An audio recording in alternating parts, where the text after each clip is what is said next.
Hello ಎಲ್ಲರಿಗೂ ನಮಸ್ಕಾರ. Welcome to Geetanjali YouTube channel.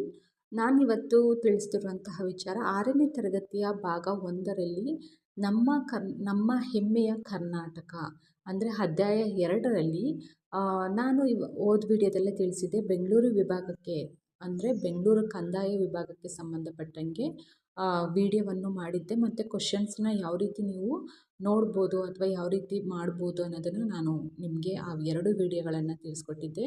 ಇವತ್ತು ನಾನು ಮೈಸೂರು ಕಂದಾಯ ವಿಭಾಗಕ್ಕೆ ಸಂಬಂಧಪಟ್ಟಂಗೆ 2ನೇದು ಕಂದಾಯ ವಿಭಾಗ ಅಂದರೆ ಮೈಸೂರು ಕಂದಾಯ ವಿಭಾಗಕ್ಕೆ ಸಂಬಂಧಪಟ್ಟಂಗೆ ನಾವು ತಿಳ್ಕೊಳ್ತಾ ಹೋಗೋಣ.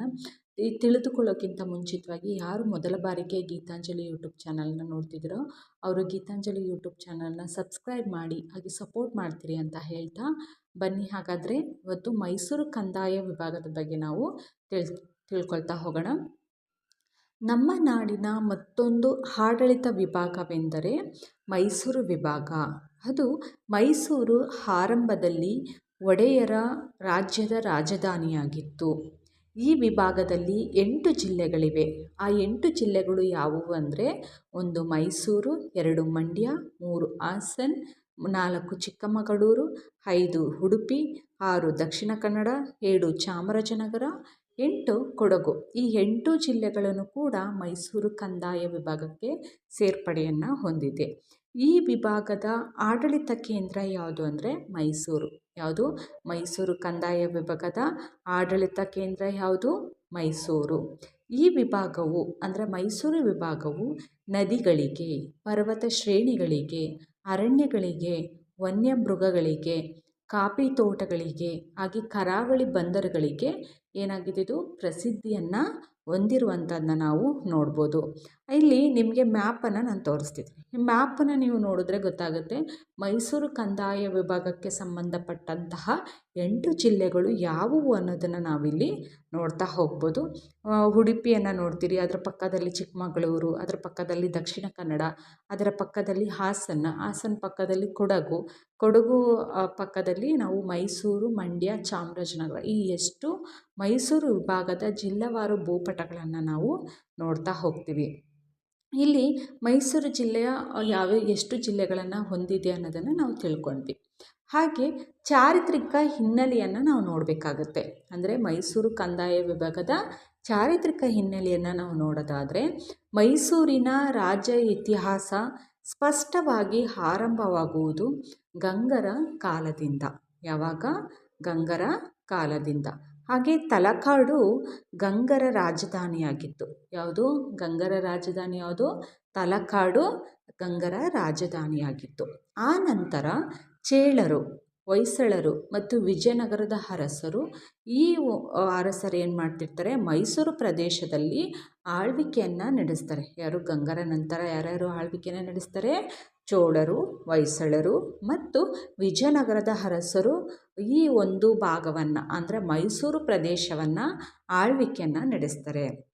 ಮೈಸೂರು ಅನೇಕ ಶತಮಾನಗಳ ಕಾಲ ಒಡೆಯರವರ ಮನೆತನದ ಆಳ್ವಿಕೆಯಲ್ಲಿತ್ತು. ಯಾರು? ಮೈಸೂರು ಒಡೆಯರ ಆಳ್ವಿಕೆಯಲ್ಲಿ ಇತ್ತು. ಯಾವುದು? ಮೈಸೂರು. ಕೆಲವು ವರ್ಷಗಳ ಕಾಲ ಅದು ಹೈದರಾಲಿ ಮತ್ತು ಅವರ ಮಗ ಟಿಪ್ಪು ಸುಲ್ತಾನ್ ಅವರುಗಳ ಆಡಳಿತದ ವಶವಾಗಿರುತ್ತೆ. ಆನಂತರ ಚಾರಿತ್ರಿಕವಾಗಿ ಮತ್ತು ಪೌರಾಣಿಕವಾಗಿ ಮೈಸೂರನ್ನು ಏನಂತ ಕರೀತಿದ್ರು ಅಂತ ನಾವು ತಿಳ್ಕೊಳ್ತಾ ಹೋಗೋಣ. ನಾವು ಚಾರಿತ್ರಿಕವಾಗಿ ಮತ್ತು ಪೌರಾಣಿಕವಾಗಿ ಮೈಸೂರನ್ನು ಮಹಿಷನಾಡು ಎಂದು ಕರೆಯಲಾಗುತ್ತಿತ್ತು. ಪುರಾಣ ಕಥೆಯ ಪ್ರಕಾರ ನಾವು ಚಾರಿತ್ರಿಕ ಮತ್ತು ಪೌರಾಣಿಕ ಬಗ್ಗೆ ನಾವು ತಿಳ್ಕೊಂಡ್ವಿ. ಆದರೆ ಪುರಾಣ ಏನು ತಿಳಿಸುತ್ತೆ ಅಂದರೆ ಪುರಾಣ ಕಥೆಯ ಪ್ರಕಾರ ನಾವು ಮೈಸೂರನ್ನು ಮಹಿಷನಾಡು ಅಥವಾ ದೇವಿ ಪಾರ್ವತಿಯು ಚಾಮುಂಡೇಶ್ವರಿ ರೂಪ ಧರಿಸಿ ರಾಕ್ಷಸನಾಗಿದ್ದಂತಹ ಮಹಿಷಾಸುರನನ್ನು ಸಂಹರಿಸಿದಳು. ಆದ್ದರಿಂದ ಮಹಿಷಾಸುರನನ್ನು ಸಂಹರಿಸಿದ ಸ್ಥಳವನ್ನೇ ನಾವು ಮೈಸೂರಾಯಿತು ಅಂತ ಯಾವುದು ಪುರಾಣ ಕಥೆಯ ಪ್ರಕಾರ ನಾವು ತಿಳ್ಕೊಳ್ತೀವಿ. ಹಾಗೆ ಯದುವೀರ ಅನ್ನುವರು ಅಂದರೆ ಯದುವೀರ ಅವರು ಒಡೆಯರ ಮನೆತನದ ಮೊದಲ ಅರಸರಂತ ನಾವು ಕರಿತೀವಿ. ಯಾರು? ಯದುರಾಯರು. ಯಾರು? ಯದುರಾಯರು ಮೈಸೂರು ಒಡೆಯರ ಮನೆತನದ ಮೊದಲ ಅರಸರು. ಓಕೆ. ನೆಕ್ಸ್ಟ್ ಚಿಕ್ಕ ದೇವರಾಜ ಒಡೆಯರು ಅವರು ಮೈಸೂರು ಒಡೆಯರ ಪ್ರಸಿದ್ಧ ದೊರೆಯಾಗಿದ್ದವರು ಯಾರು ಅಂದರೆ ಚಿಕ್ಕ ದೇವರಾಜ ಒಡೆಯರು. ಇವರು ಮೈಸೂರು ಮನೆತನದ ಅಥವಾ ಮೈಸೂರು ಅರಸರ ಪ್ರಸಿದ್ಧ ದೊರೆಯಾಗಿದ್ದರು ಅಂತ ನಾವು ನೋಡ್ಬೋದು. ಅವರ ನಂತರ ಸಿಂಹಾಸನಕ್ಕೆ ಬಂದ ಅರಸರು ಏನಾಗಿರ್ತಾರೆ, ದುರ್ಬಲರಾಗಿರ್ತಾರೆ. ಆ ಸಮಯವನ್ನು ಏನು ಮಾಡ್ತಾರೆ, ಸೇನಾಧಿಪತಿಯಾಗಿದ್ದಂತಹ ಅಂದರೆ ಮೈಸೂರು ರಾಜರ ಸೇನಾಧಿಪತಿಯಾಗಿದ್ದಂತಹ ಹೈದರಾಲಿಯು ಏನು ಮಾಡ್ತಾರೆ, ಆಳ್ವಿಕೆಯನ್ನು ಅಕ್ರಮವಾಗಿ ವಶಪಡಿಸ್ಕೊಂಡು ಅವನು ಮತ್ತು ಅವನ ಮಗ ಅಂದರೆ ಹೈದರಾಲಿ ಮತ್ತು ಟಿಪ್ಪು ಸುಲ್ತಾನ್ 1761ರಿಂದ 1799ರವರೆಗೆ ಆಡಳಿತವನ್ನು ನಡೆಸ್ತಾರೆ. 1761ನಿಂದ 1792ವರೆಗೆ ಏನು ಮಾಡ್ತಾರೆ, ಇವರು ಆಡಳಿತವನ್ನು ಹೈದರಾಲಿ ಮತ್ತು ಟಿಪ್ಪು ಸುಲ್ತಾನ್ ಇಬ್ಬರು ಕೂಡ ಮೈಸೂರಲ್ಲಿ ಆಳ್ವಿಕೆಯನ್ನು ಮಾಡ್ತಾರೆ. ಅದಾದ ನಂತರ ಟಿಪ್ಪು ಸುಲ್ತಾನನ ಮರಣ ನಂತರ ಏನಾಗುತ್ತೆ, ಮೈಸೂರಿನ ಆಡಳಿತವು ಮತ್ತೆ ಏನು ಮಾಡುತ್ತೆ, ಒಡೆಯರ ಕೈಗೆ ಬರುತ್ತೆ. ಅಂದರೆ ಟಿಪ್ಪು ಸುಲ್ತಾನ್ ಮರಣ ನಂತರ ಮೈಸೂರು ಆಡಳಿತ ಯಾರ ವಶಕ್ಕೆ ಬರುತ್ತೆ, ಒಡೆಯರ ಕೈಗೆ ಬರುತ್ತೆ. ಆ ಸಂದರ್ಭದಲ್ಲಿ ಬ್ರಿಟಿಷರು 1831ರಲ್ಲಿ ಆಡಳಿತವನ್ನು ತಮ್ಮ ವಶಕ್ಕೆ ತೆಗೆದುಕೊಳ್ತಾರೆ. ಯಾವಾಗ 1831ರಲ್ಲಿ ಆಡಳಿತವನ್ನು ಯಾರು, ಬ್ರಿಟಿಷರು ತಮ್ಮ ವಶಕ್ಕೆ ತೆಗೆದುಕೊಳ್ತಾರೆ. ಆವಾಗ 1881ರಲ್ಲಿ ಮತ್ತೆ ಆಳ್ವಿಕೆಯನ್ನು ಒಡೆಯರ ವಶಕ್ಕೆ ನೀಡ್ತಾರೆ. ಬ್ರಿಟಿಷರು 1831ರಲ್ಲಿ ಆಡಳಿತವನ್ನು ತಮ್ಮ ವಶಕ್ಕೆ ತೆಗೆದುಕೊಡ್ತಾರೆ. ಅದಾದ ನಂತರ 1881ರಲ್ಲಿ ಮತ್ತೆ ಆಳ್ವಿಕೆಯನ್ನು ಒಡೆಯರ ವಶಕ್ಕೆ ನೀಡ್ತಾರೆ. ಕಳೆದ 20ನೇ ಶತಮಾನದ ಆದಿಭಾಗದಲ್ಲಿ ನಾಲ್ವಡಿ ಕೃಷ್ಣರಾಜ ಒಡೆಯರ್ ಆಡಳಿತದಲ್ಲಿ ಅನೇಕ ಜನಪರ ಕಾರ್ಯಗಳಾಗ್ತವೆ. ವಿಶೇಷವಾಗಿ ನಾವು ನೋಡೋದಾದರೆ ಶಿಕ್ಷಣ ಆಗಿರ್ಬೋದು, ಸಂಸ್ಕೃತಿ, ನೀರಾವರಿಗೆ ಸಂಬಂಧಪಟ್ಟಂಗೆ ಇವರೇನು ಮಾಡ್ತಾರೆ, ಹೆಚ್ಚು ಆದ್ಯತೆಯನ್ನು ನೀಡ್ತಾರೆ. ಹಾಗೆ ಸರ್ ಎಂ ವಿಶ್ವೇಶ್ವರಯ್ಯ ಅವರು ಮತ್ತು ಸರ್ ಮಿರ್ಜಾ ಇಸ್ಮಾಯಿಲ್ ಇವರು ನಾಲ್ವಡಿ ಕೃಷ್ಣರಾಜ ಒಡೆಯರ ಕಾಲದಲ್ಲಿ ದಿವಾನರಾಗಿರ್ತಾರೆ. ಆ ದಿವಾನಗಿರಿಯಲ್ಲಿ ಮೈಸೂರು ಅಪೂರ್ವ ಯಶಸ್ಸನ್ನು ಪಡೆಯಿತು ಅನ್ನೋದನ್ನು ನಾವು ನೋಡ್ಬೋದು. ಯಾರ ಕಾಲದಲ್ಲಿ, ನಾಲ್ವಡಿ ಕೃಷ್ಣರಾಜ ಒಡೆಯರ ಆಡಳಿತದ ಕಾಲದಲ್ಲಿ ಜನಪರ ಕಾರ್ಯಕ್ಕೆ ಹೆಚ್ಚು ಪ್ರಾಮುಖ್ಯತೆಯನ್ನು ನೀಡ್ತಾರೆ. ಯಾರು, ನಾಲ್ವಡಿ ಕೃಷ್ಣರಾಜ ಒಡೆಯರು.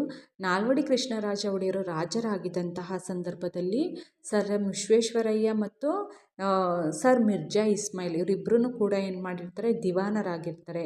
ಇವರ ಕಾಲದಲ್ಲಿ ಏನಾಗುತ್ತೆ, ನಾಲ್ವಡಿ ಕೃಷ್ಣರಾಜ ಒಡೆಯರು ಇವರ ಕಾಲದಲ್ಲಿ ಮೈಸೂರು ಅಪೂರ್ವ ಯಶಸ್ಸನ್ನು ಪಡೆಯುತ್ತೆ.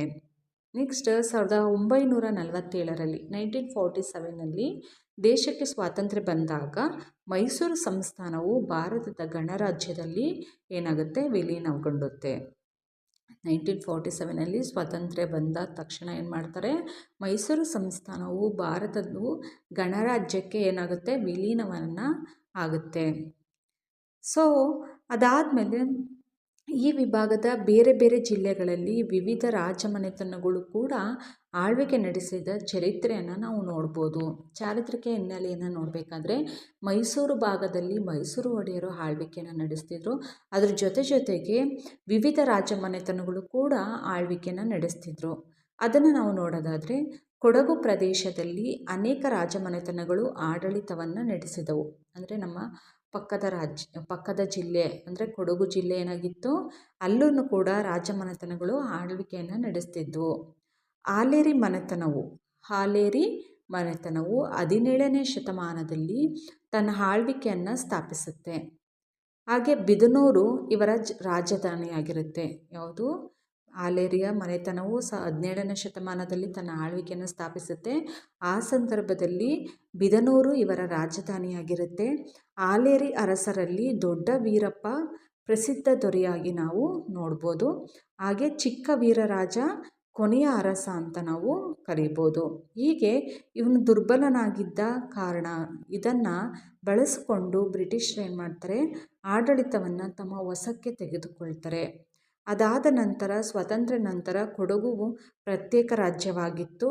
ಆದರೆ 1956ರಲ್ಲಿ ಅದು ಕರ್ನಾಟಕಕ್ಕೆ ವಿಲೀನಗೊಳ್ಳುತ್ತೆ. ಹೀಗೆ ಕೆಳದಿ ಸಂಸ್ಥಾನ ಮತ್ತು ಅಷ್ಟೊಂದು ರಾಜಮನೆತನವಾಗಿದೆ ಅನ್ನೋದನ್ನು ನಾವು ತಿಳ್ಕೊಬೋದು. ಈಗ ನಾನು ತಿಳಿಸಿದೆ ಏನಂದರೆ, ಕೊಡಗು ಪ್ರದೇಶದಲ್ಲಿ ಅನೇಕ ರಾಜಮನೆತನಗಳ ಆಳ್ವಿಕೆಯನ್ನು ನಡೆಸ್ತಿದ್ವು. ಅದರಲ್ಲಿ ಯಾವುದು ಆಲೇರಿ ಮನೆತನ ಏನು ಅಂದರೆ 17ನೇ ಶತಮಾನದಲ್ಲಿ ಆಳ್ವಿಕೆಯನ್ನು ಸ್ಥಾಪನೆಯನ್ನು ಮಾಡುತ್ತೆ. ಆಲೇರಿ ಮನೆತನದ ಆಳ್ವಿಕೆ ಸ್ಥಾಪನೆ ಮಾಡಿದಂತಹ ರಾಜಧಾನಿ ಯಾವುದು ಅಂದರೆ ಬಿದನೂರು ರಾಜಧಾನಿಯಾಗಿರುತ್ತೆ. ಹಾಗೆ ಆಲೇರಿ ಅರಸರಲ್ಲಿ ದೊಡ್ಡ ವೀರಪ್ಪ ಪ್ರಸಿದ್ಧ ದೊರೆಯಾಗಿರ್ತಾರೆ. ಚಿಕ್ಕ ವೀರರಾಜ ಯಾರನ್ನಾಗಿರ್ತಾರೆ, ಕೊನೆಯ ರಾಜ ಅಥವಾ ಕೊನೆಯ ಅರಸರಾಗಿರ್ತಾರೆ. ಅದಾದ ನಂತರ ಇವನ ದುರ್ಬಲನಾಗಿದ್ದ ಕಾರಣ ಇದನ್ನು ಬ್ರಿಟಿಷರು ಏನು ಮಾಡ್ತಾರೆ, ಆಡಳಿತವನ್ನು ತಮ್ಮ ವಶಕ್ಕೆ ತೆಗೆದುಕೊಳ್ಳುವಂಥದ್ದನ್ನ ನಾವು ನೋಡ್ಬೋದು. ಹಾಗೆ ನೆಕ್ಸ್ಟ್ ಕರ್ನಾಟಕದ ಕರಾವಳಿ ಪ್ರದೇಶವನ್ನು ನಾವು ಏನಂತ ಕರಿತೀವಿ ಅಂದರೆ ತುಳುನಾಡು ಎಂದು ಕರೆಯುತ್ತೇವೆ.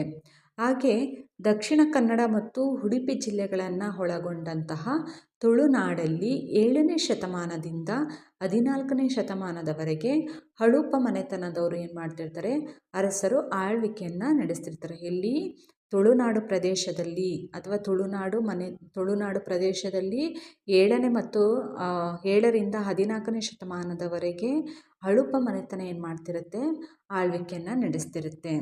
ಹೀಗೆ ಬೇರೆ ಬೇರೆ ಕಾಲಘಟ್ಟಗಳಲ್ಲಿ ಉದ್ಯಾವರ, ಮಂಗಲಪುರ, ಹುಂಚ ಮತ್ತು ಬನವಾಸಿಗಳು ಹಳುಪರ ರಾಜಧಾನಿಗಳಾಗಿದ್ದವು. ಅಂದರೆ ತುಳುನಾಡು ಪ್ರದೇಶ ಅಂದರೆ ಕರಾವಳಿ ಪ್ರದೇಶವನ್ನು ಆಳ್ವಿಕೆ ಮಾಡ್ತಿದ್ದು ಯಾವುದು ಅಂತಂದರೆ ಹಳುಪ ಮನೆತನದ ಅರಸರು. ಅದನ್ನು ಬೇರೆ ಬೇರೆ ಕಾಲಘಟ್ಟಗಳಲ್ಲಿ ಉದ್ಯಾವರ, ಮಂಗಲಪುರ, ಹುಂಚ ಮತ್ತು ಬನವಾಸಿಗಳು ಏನಾಗಿರುತ್ತೆ, ಹಳುಪರ ರಾಜಧಾನಿಗಳಾಗಿರ್ತವೆ. ಹೀಗೆ ತುಳುನಾಡಿನಲ್ಲಿ ಅನೇಕ ಪಾಳೆಗಾರರು ಆಡಳಿತವನ್ನು ನಡೆಸಿದ್ದನ್ನು ನಾವು ನೋಡ್ಬೋದು. ಅವರಲ್ಲಿ ಪ್ರಸಿದ್ಧರಾದವರೆಂದರೆ ಪುತ್ತಿಗೆಯ ಚೌಟರು, ಬಂಗಾವಡಿಯ ಬಂಗರು, ಕಾರ್ಕಳದ ಭೈರವರಸರು, ಕಾಸರಗೋಡಿನ ಕುಂಬಳೆ ಅರಸರು, ಹೀಗೆ ಮುಂತಾದವರು ಕೂಡ ಆಡಳಿತವನ್ನು ಅಂದರೆ ತುಳುನಾಡಿನಲ್ಲಿ ಪಾಳೆಗಾರರು ಆಳ್ವಿಕೆಯನ್ನು ನಡೆಸಿರುವಂಥದ್ದನ್ನ ನಾವು ನೋಡ್ಬೋದು. ಅದರಲ್ಲಿ ಪ್ರಮುಖರು ಅಂತ ನಾವು ಇವ್ರನ್ನ ಕರಿತಾ ಹೋಗ್ತೀವಿ. ಅದಾದ ನಂತರ ಕರಾವಳಿ ಪ್ರದೇಶವನ್ನು ನಾವು ಏನಂತ ಕರಿತೀವಿ, ಕರಾವಳಿ ಪ್ರದೇಶವನ್ನು ಬ್ರಿಟಿಷರು ಕೆನರಾ ಎಂದು ಕರೆದರು. ಅಂದರೆ ಬ್ರಿಟಿಷರು ಕರಾವಳಿ ಪ್ರದೇಶವನ್ನು ಏನಂತ ಕರಿತಿದ್ರು, ಕೆನರಾ ಎಂದು ಕರಿತಿದ್ರು. ಈ ಪ್ರದೇಶವನ್ನು ಅವರು 1801ರಲ್ಲಿ ವಶಪಡಿಸ್ಕೊಳ್ತಾರೆ. ಯಾರು, ಬ್ರಿಟಿಷರು 1801ರಲ್ಲಿ ಕೆನರಾ ಪ್ರದೇಶವನ್ನು ವಶಪಡಿಸ್ಕೊಳ್ತಾರೆ. ಹೀಗೆ ಬ್ರಿಟಿಷರು ಕರಾವಳಿಯನ್ನು 1816ರಲ್ಲಿ ಉತ್ತರ ಕನ್ನಡ ಮತ್ತು ದಕ್ಷಿಣ ಕನ್ನಡ ಎಂದು ವಿಭಜಿಸ್ತಾರೆ. ನೀವು ಇದನ್ನು ನೆನ್ಪಿಟ್ಕೋಬೇಕು. 1860ರಲ್ಲಿ ಬ್ರಿಟಿಷರು ಕರಾವಳಿ ಪ್ರದೇಶವನ್ನು ಉತ್ತರ ಕನ್ನಡ ಮತ್ತು ದಕ್ಷಿಣ ಕನ್ನಡ ಎಂಬ 2 ಜಿಲ್ಲೆಗಳಾಗಿ ವಿಭಜಿಸುತ್ತಾರೆ. ಹಾಗೆ ದಕ್ಷಿಣ ಕನ್ನಡ ಜಿಲ್ಲೆಯನ್ನು ವಿಭಜಿಸಿ 1997ರಲ್ಲಿ 1997ನಲ್ಲಿ ಬ್ರಿಟಿಷರು ಏನು ಮಾಡ್ತಾರೆ, ದಕ್ಷಿಣ ಕನ್ನಡ ಜಿಲ್ಲೆಯನ್ನು ವಿಭಜಿಸಿ ಉಡುಪಿ ಜಿಲ್ಲೆಯನ್ನಾಗಿ ರಚಿಸಲಾಗುತ್ತೆ. ಹಾಗಾದರೆ ಉಡುಪಿ ಜಿಲ್ಲೆಯನ್ನು ರಚಿಸಿದ್ದು ಯಾವಾಗ ಅಂತ ಕೇಳಿದ್ರೆ ನೀವು ಯಾವುದನ್ನು ಬರಬೇಕು, 1997ರಲ್ಲಿ ಉಡುಪಿ ಜಿಲ್ಲೆಯನ್ನು ರಚಿಸಲಾಯಿತು ಅಂತ ನೀವು ಹೇಳಬೇಕು. ಇದಿಷ್ಟನ್ನು ಕೂಡ ನಾವು ಚಾರಿತ್ರಿಕ ಹಿನ್ನೆಲೆಯನ್ನು ನಾವು ತಿಳಿದುಕೊಂಡ್ವಿ. ನೆಕ್ಸ್ಟ್ ಪ್ರಾಕೃತಿಕ ಸಂಪನ್ಮೂಲಗಳನ್ನು ನಾವು ತಿಳ್ಕೊಳ್ತಾ ಹೋಗೋಣ. ಈ ವಿಭಾಗವು ಅಂದರೆ ಮೈಸೂರು ಕಂದಾಯ ವಿಭಾಗವು ವಿವಿಧ ಹವಾಮಾನಗಳಿಂದ ಕೂಡಿದ ಪ್ರದೇಶವಾಗಿದೆ. ಈ ವಿಭಾಗಕ್ಕೆ ಸೇರಿದ ಉಡುಪಿ ಮತ್ತು ದಕ್ಷಿಣ ಕನ್ನಡ ಜಿಲ್ಲೆಗಳು ವಿಶಾಲವಾದ ಕರಾವಳಿ ಪ್ರದೇಶವನ್ನು ಹೊಂದಿದೆ. ಯಾವುದು, ವಿಶಾಲವಾದ ಕರಾವಳಿ ಪ್ರದೇಶವನ್ನು ಉಡುಪಿ ಮತ್ತು ದಕ್ಷಿಣ ಕನ್ನಡ ಜಿಲ್ಲೆಗಳು ಒಳಗೊಂಡಿದೆ. ಹಾಗೆ ಪರ್ವತ ಶ್ರೇಣಿ, ದಟ್ಟ ಕಾಡುಗಳು ಮತ್ತು ಕರಾವಳಿ ಪ್ರದೇಶಗಳು ಒಟ್ಟಿಗೆ ಇಲ್ಲಿರುವುದರಿಂದ ಇಲ್ಲಿನ ವಾಯುಗುಣವನ್ನು ನಾವು ಉಷ್ಣವಲಯದ ಮಳೆ ಮಾರುತ ವಾತಾವರಣ ಎಂದು ನಾವು ಕರೆಯಲಾಗುತ್ತೆ. ಯಾವುದನ್ನ, ಉಡುಪಿ ಮತ್ತು ದಕ್ಷಿಣ ಜಿಲ್ಲೆಗಳನ್ನು ನಾವೇನಂತ ಕರಿತೀವಿ ಅಂದರೆ ಕರಾವಳಿ ಪ್ರದೇಶಗಳನ್ನು ಒಟ್ಟಿಗೆ ಇಲ್ಲಿರುವುದರಿಂದ ವಾಯುಗುಣವನ್ನು ಉಷ್ಣವಲಯದ ಮಳೆ ಮಾರುತ ವಾತಾವರಣ ಎಂದು ನಾವೇನು ಮಾಡ್ತೀವಿ, ಕರೆಯಲಾಗುತ್ತೆ. ಈ ಮೈಸೂರು ವಿಭಾಗದಲ್ಲಿನ ಹವಾಮಾನವು ತೀವ್ರ ಚಳಿ ಮತ್ತು ಸರಾಸರಿ ಉಷ್ಣವಲಯದಿಂದ, ಅಂದರೆ ಮೈಸೂರು ಕಂದಾಯ ವಿಭಾಗಕ್ಕೆ ಸಂಬಂಧಪಟ್ಟಂತೆ ಹವಾಮಾನವು ಕೂಡ ತೀವ್ರ ಚಳಿ ಮತ್ತು ಸರಾಸರಿ ಉಷ್ಣವಲಯದಿಂದಲೂ ಕೂಡ ಹೊಂದಿದೆ. ಯಾಕೆ ಅಂತ ನಿಮಗೆ ಗೊತ್ತಿರಬೇಕು. ಈಗ ಹಾಸನ ಆಗಿರ್ಬೋದು, ಚಿಕ್ಕಮಗಳೂರು, ಉಡುಪಿ ಇದೆಲ್ಲವೂ ಕೂಡ ಏನಂತಂದರೆ ದಟ್ಟವಾದ ಕಾಡುಗಳನ್ನು ಹೊಂದಿರುವಂಥದ್ದು ಮತ್ತು ಅಲ್ಲಿ ಹೆಚ್ಚು ಮಳೆ ಬೀಳುವಂತಹ ಪ್ರದೇಶಗಳಂತ ನಾವಿಲ್ಲಿ ಕರೀತಾ ಹೋಗ್ತೀವಿ. ಈಗ ಮೈಸೂರು, ಮಂಡ್ಯ ಇದಾದರೆ ಉಷ್ಣವಲಯವನ್ನು ಹೊಂದಿದೆ. ಸೊ ಆ ಒಂದು ಕಾರಣದಿಂದ ಇಲ್ಲಿ ತೀವ್ರ ಚಳಿ ಮತ್ತು ಸರಾಸರಿ ಉಷ್ಣವಲಯವನ್ನು ಹೊಂದಿರುವಂಥದ್ದನ್ನ ನಾವು ಕರಿತಾ ಹೋಗ್ಬೋದು. ಹಾಗೆ ಮಂಡ್ಯ ಮತ್ತು ಮೈಸೂರು ಜಿಲ್ಲೆಗಳು ಒಣ ಹವಾಮಾನದಿಂದ ಕೂಡಿದೆ. ನಾನು ಹೇಳಿದೆ ಅಲ್ವಾ, ಹವಾಮಾನಗಳು ಇಲ್ಲಿ ತೀವ್ರ ಚಳಿ ಮತ್ತು ಸರಾಸರಿ ಉಷ್ಣವಲಯದಿಂದ ಕೂಡಿದೆ. ಅದರಲ್ಲಿ ಪ್ರಮುಖವಾಗಿ ಮಂಡ್ಯ ಮತ್ತು ಮೈಸೂರು ಜಿಲ್ಲೆಗಳು ಒಣ ಹವಾಮಾನದಿಂದ ಕೂಡಿದೆ. ಈ ವಿಭಾಗದಲ್ಲಿ ಉಡುಪಿಯು ಅತಿ ಹೆಚ್ಚು ಮಳೆಯನ್ನು ಪಡೆದರೆ, ಅಂದರೆ ಉಡುಪಿ ಜಿಲ್ಲೆ ಏನು ಮಾಡುತ್ತೆ, ಅತಿ ಹೆಚ್ಚು ಮಳೆಯನ್ನು ಪಡೆದರೆ ಅಂದರೆ ಅತಿ ಹೆಚ್ಚು ಮಳೆಯನ್ನು ಪಡೆಯುತ್ತೆ ಅಂತ ಹೇಳುತ್ತೆ. ಹಾಗೆ ಮಂಡ್ಯ ಜಿಲ್ಲೆಯು ಅತಿ ಕಡಿಮೆ ಮಳೆಯನ್ನು ಪಡೆಯುತ್ತೆ. ಅಂದರೆ ಮೈಸೂರು ಕಂದಾಯ ವಿಭಾಗಕ್ಕೆ ಸಂಬಂಧಪಟ್ಟಂಗೆ ನಾವು ನೋಡೋದಾದರೆ ಇಲ್ಲಿ ಉಡುಪಿ ಜಿಲ್ಲೆ ಹೆಚ್ಚು ಮಳೆಯನ್ನು ಹೊಂದಿದರೆ ಮಂಡ್ಯ ಜಿಲ್ಲೆ ಅತಿ ಕಡಿಮೆ ಮಳೆಯನ್ನು ಪಡೆಯುತ್ತದೆ ಅನ್ನೋದನ್ನು ತಿಳಿಸುತ್ತೆ. ಹೀಗೆ ವಿವಿಧ ಹವಾಮಾನವು ವಿವಿಧ ಪ್ರಮಾಣದ ಮಳೆ, ಪರ್ವತಗಳು, ಅರಣ್ಯ ಮುಂತಾದ ವಿಭಿನ್ನತೆಯಿಂದಾಗಿ ಇಲ್ಲಿ ವಿವಿಧ ರೀತಿಯ ಬೆಳೆಗಳನ್ನು ಕೂಡ ಬೆಳೆಯಲಾಗುತ್ತೆ. ಇಲ್ಲಿ ಬೆಳೆಯುವಂತಹ ಮುಖ್ಯ ಕೃಷಿ ಬೆಳೆಗಳು ಯಾವ್ಯಾವಂದರೆ, ನಾವು ಹವಾಮಾನ ಅನ್ನೋದು ನಮಗೆ ತುಂಬ ಇಂಪಾರ್ಟೆಂಟ್. ಏಕೆಂದರೆ ಅಲ್ಲಿನ ಮಳೆಯ ಪ್ರಮಾಣ ಹೆಂಗಿರುತ್ತೆ, ಪರ್ವತ ಹೆಂಗಿರುತ್ತೆ, ಅರಣ್ಯ ಪ್ರದೇಶಗಳು ಯಾವ ರೀತಿ ಇರುತ್ತೆ, ಇದನ್ನೆಲ್ಲನೂ ಕೂಡ ನಾವು ನೋಡುವಂಥ ಸಂದರ್ಭದಲ್ಲಿ ಆ ಹವಾಮಾನಕ್ಕೆ ತಕ್ಕ ಹಾಗೆ ನಾವು ಏನು ಮಾಡ್ತೀವಿ, ಬೆಳೆಗಳನ್ನು ಬೆಳೆಯುವಂತಹ ಕೆಲಸವನ್ನು ನಾವು ಮಾಡ್ತೀವಿ. ಇಲ್ಲಿ ಪ್ರಮುಖವಾಗಿ ಮುಖ್ಯ ಬೆಳೆಗಳಂದರೆ ರಾಗಿಯನ್ನು ಬೆಳಿತೀವಿ, ಭತ್ತ, ಉದ್ದು, ಹೆಸರು, ಹುರುಳಿಕಾಳು, ಜೋಳ, ಈ ಇಷ್ಟನ್ನು ಕೂಡ ಕೃಷಿ ಬೆಳೆಗಳಂತ ನಾವು ಕರಿತೀವಿ. ಮುಂತಾದ ಬೆಳೆಗಳನ್ನು ಕೂಡ ಇವರು ಏನು ಮಾಡ್ತಿರ್ತಾರೆ, ಬೆಳೆಯುವಂಥದ್ದನ್ನ ನಾವು ನೋಡ್ಬೋದು. ಹಾಗೆ ಇಲ್ಲಿ ಬೆಳೆಯುವಂತಹ ವಾಣಿಜ್ಯ ಬೆಳೆಗಳು ಯಾವ್ಯಾವಂದರೆ ಕಾಫಿಯನ್ನು ಬೆಳೀತಾರೆ. ಕಾಫಿಯಲ್ಲಿ ಚಿಕ್ಕಮಗಳೂರಲ್ಲಿ ಕಾಫಿಯನ್ನು ಬೆಳೀತಾರೆ. ಕಬ್ಬು, ನೀವು ಮಂಡ್ಯದಲ್ಲಿ ಹೆಚ್ಚು ಕಬ್ಬನ್ನು ಬೆಳೆಯುವಂಥದ್ದನ್ನ ನೀವು ನೋಡ್ಬೋದು. ತಂಬಾಕುವನ್ನು ನೀವು ನೋಡ್ಬೋದು. ಮತ್ತು ಅಡಕೆ, ಏಲಕ್ಕಿ ಇದೆಲ್ಲವೂ ಕೂಡ ಕೊಡಗು ಜಿಲ್ಲೆಗಳಲ್ಲಿ ನಾವು ನೋಡ್ತೀವಿ. ಕಿತ್ತಳೆ ಹಣ್ಣು, ಪೈನಾಪಲ್, ಗೋಡಂಬಿ ಇವೆಲ್ಲವೂ ಕೂಡ ನಾವು ಕೊಡಗು ಜಿಲ್ಲೆಗಳಲ್ಲಿ ಅತಿ ಹೆಚ್ಚು ಬೆಳೆಯುವಂಥದ್ದನ್ನ ನಾವು ನೋಡ್ತೀವಿ. ಅಥವಾ ಚಿಕ್ಕಮಗಳೂರಲ್ಲೂ ಕೂಡ ಬೆಳೆಗಳನ್ನು ಬೆಳೀತಾ ಹೋಗ್ತಾರೆ. ಮುಂತಾದವುಗಳನ್ನು ಬೆಳೆಯುವಂಥದ್ದನ್ನ ನಾವು ನೋಡ್ಬೋದು. ಹಾಗೆ ಇನ್ನೊಂದು ವಿಷಯ ಏನಂತಂದರೆ, ಭಾರತದಲ್ಲಿ ಕಾಫಿಯನ್ನು ಮೊದಲು ಚಿಕ್ಕಮಗಳೂರಲ್ಲಿ ಬೆಳೆಯಲಾಗುತ್ತೆ. ಇಡೀ ನಮ್ಮ ದೇಶದಲ್ಲಿ ಕಾಫಿಯನ್ನು ಬೆಳೆದಂತಹ ಜಿಲ್ಲೆ ಯಾವುದು ಅಂದರೆ, ಮೊದಲ ಜಿಲ್ಲೆ ಯಾವುದು ಅಂದರೆ ಚಿಕ್ಕಮಗಳೂರು. ಈ ಜಿಲ್ಲೆಯು ಭಾರತದಲ್ಲಿ ಕಾಫಿಯನ್ನು ಮೊದಲ ಬೆಳೆಯಲಾಗುತ್ತೆ ಅನ್ನೋದನ್ನ ನಾವು ನೋಡ್ಬೋದು. ಈ ವಿಭಾಗದ ಅನೇಕ ಪ್ರದೇಶಗಳಲ್ಲಿ ವೀಳ್ಯದೆಲೆಗಳನ್ನು ಬೆಳೆಯಲಾಗುತ್ತೆ. ಈಗ ಕೊಡಗು ಮತ್ತು ಯಾವುದು ಚಿಕ್ಕಮಗಳೂರು, ಈ ಹಾಸನ, ಇಲ್ಲೆಲ್ಲವೂ ಕೂಡ ಏನು ಮಾಡ್ತಾರೆ, ವೀಳ್ಯದೆಲೆಗಳನ್ನು ಬೆಳೆಯುವಂಥದ್ದನ್ನ ನಾವು ನೋಡ್ತಾ ಹೋಗ್ಬೋದು. ಹಾಗೆ ಈ ಎಲ್ಲ ಪ್ರದೇಶಗಳಲ್ಲೂ ಬೆಳೆಯುವಂತಹ ವ್ಯವಸ್ಥೆಯನ್ನು ನಾವು ನೋಡ್ತೀವಿ. ಹೀಗೆ ಪ್ರಾಕೃತಿಕ ಸಂಪನ್ಮೂಲದ ದೃಷ್ಟಿಯಿಂದ ಇದು ಸಮೃದ್ಧ ವಿಭಾಗವಾಗಿದೆ. ಹೌದು, ಪ್ರಾಕೃತಿಕ ಸಂಪನ್ಮೂಲ ದೃಷ್ಟಿಯಿಂದ ಮೈಸೂರು ಕಂದಾಯ ವಿಭಾಗ ಏನಾಗಿದೆ, ಸಮೃದ್ಧ ವಿಭಾಗವಾಗಿದೆ ಅಂತ ನಾವು ನೋಡ್ಬೋದು. ಅದರಲ್ಲಿ ಕೊಡಗು, ದಕ್ಷಿಣ ಕನ್ನಡ, ಮೈಸೂರು, ಚಿಕ್ಕಮಗಳೂರು ಮುಂತಾದ ಜಿಲ್ಲೆಗಳಲ್ಲಿ ವಿವಿಧ ಬಗೆಯ ಅರಣ್ಯಗಳಿವೆ. ಅಲ್ಲಿ ಅರಣ್ಯಗಳಲ್ಲಿ ತೇಗ, ಶ್ರೀಗಂಧ, ಹೊಂಗೆ, ನಂದಿ, ಮತ್ತಿ ಮುಂತಾದ ಬೆಳೆಗಳನ್ನು, ಇಲ್ಲಿ ಬೆಳೆಯುವಂತಹ ಮರಗಳನ್ನು ನಾವು ನೋಡಬಹುದು. ಈ ಅರಣ್ಯಗಳು ಅನೇಕ ಬಗೆಯ ಉತ್ಪನ್ನಗಳಿಗೆ ಹೆಸರುವಾಸಿಯಾಗಿದೆ. ಈ ಅರಣ್ಯಗಳು ಏನಂದರೆ ವಿವಿಧ ಬಗೆಯ ಉತ್ಪನ್ನಗಳನ್ನು ಹೆಸರುವಾಸಿಯಾಗಿದೆ ಅನ್ನೋದನ್ನು ನಾವು ಇಲ್ಲಿ ತಿಳ್ಕೊಬೋದು. ಅದರಲ್ಲಿ ಪ್ರಮುಖವಾಗಿ ನಾವು ನೋಡೋದಾದರೆ ಗೋಂದು ಮತ್ತು ಜೇನುತುಪ್ಪಗಳನ್ನು ಬೆಳೆಯುವಂಥದ್ದನ್ನ ನಾವು ಇಲ್ಲಿ ನೋಡ್ತಾ ಹೋಗಬೇಕಾಗುತ್ತೆ. ಹೀಗೆ ನಾವು ನೋಡುವಂಥ ಸಂದರ್ಭದಲ್ಲಿ ಬೆಳೆಗಳನ್ನು ಯಾವ ರೀತಿ ಬೆಳೀತಾ ಹೋಗ್ತೀವಿ ಮತ್ತು ಅರಣ್ಯ ಪ್ರದೇಶಗಳು ಯಾವ ರೀತಿ ಇರುತ್ತೆ ಅನ್ನೋದನ್ನ ನಾವು ತಿಳ್ಕೊಳ್ತಾ ಹೋಗ್ತೀವಿ.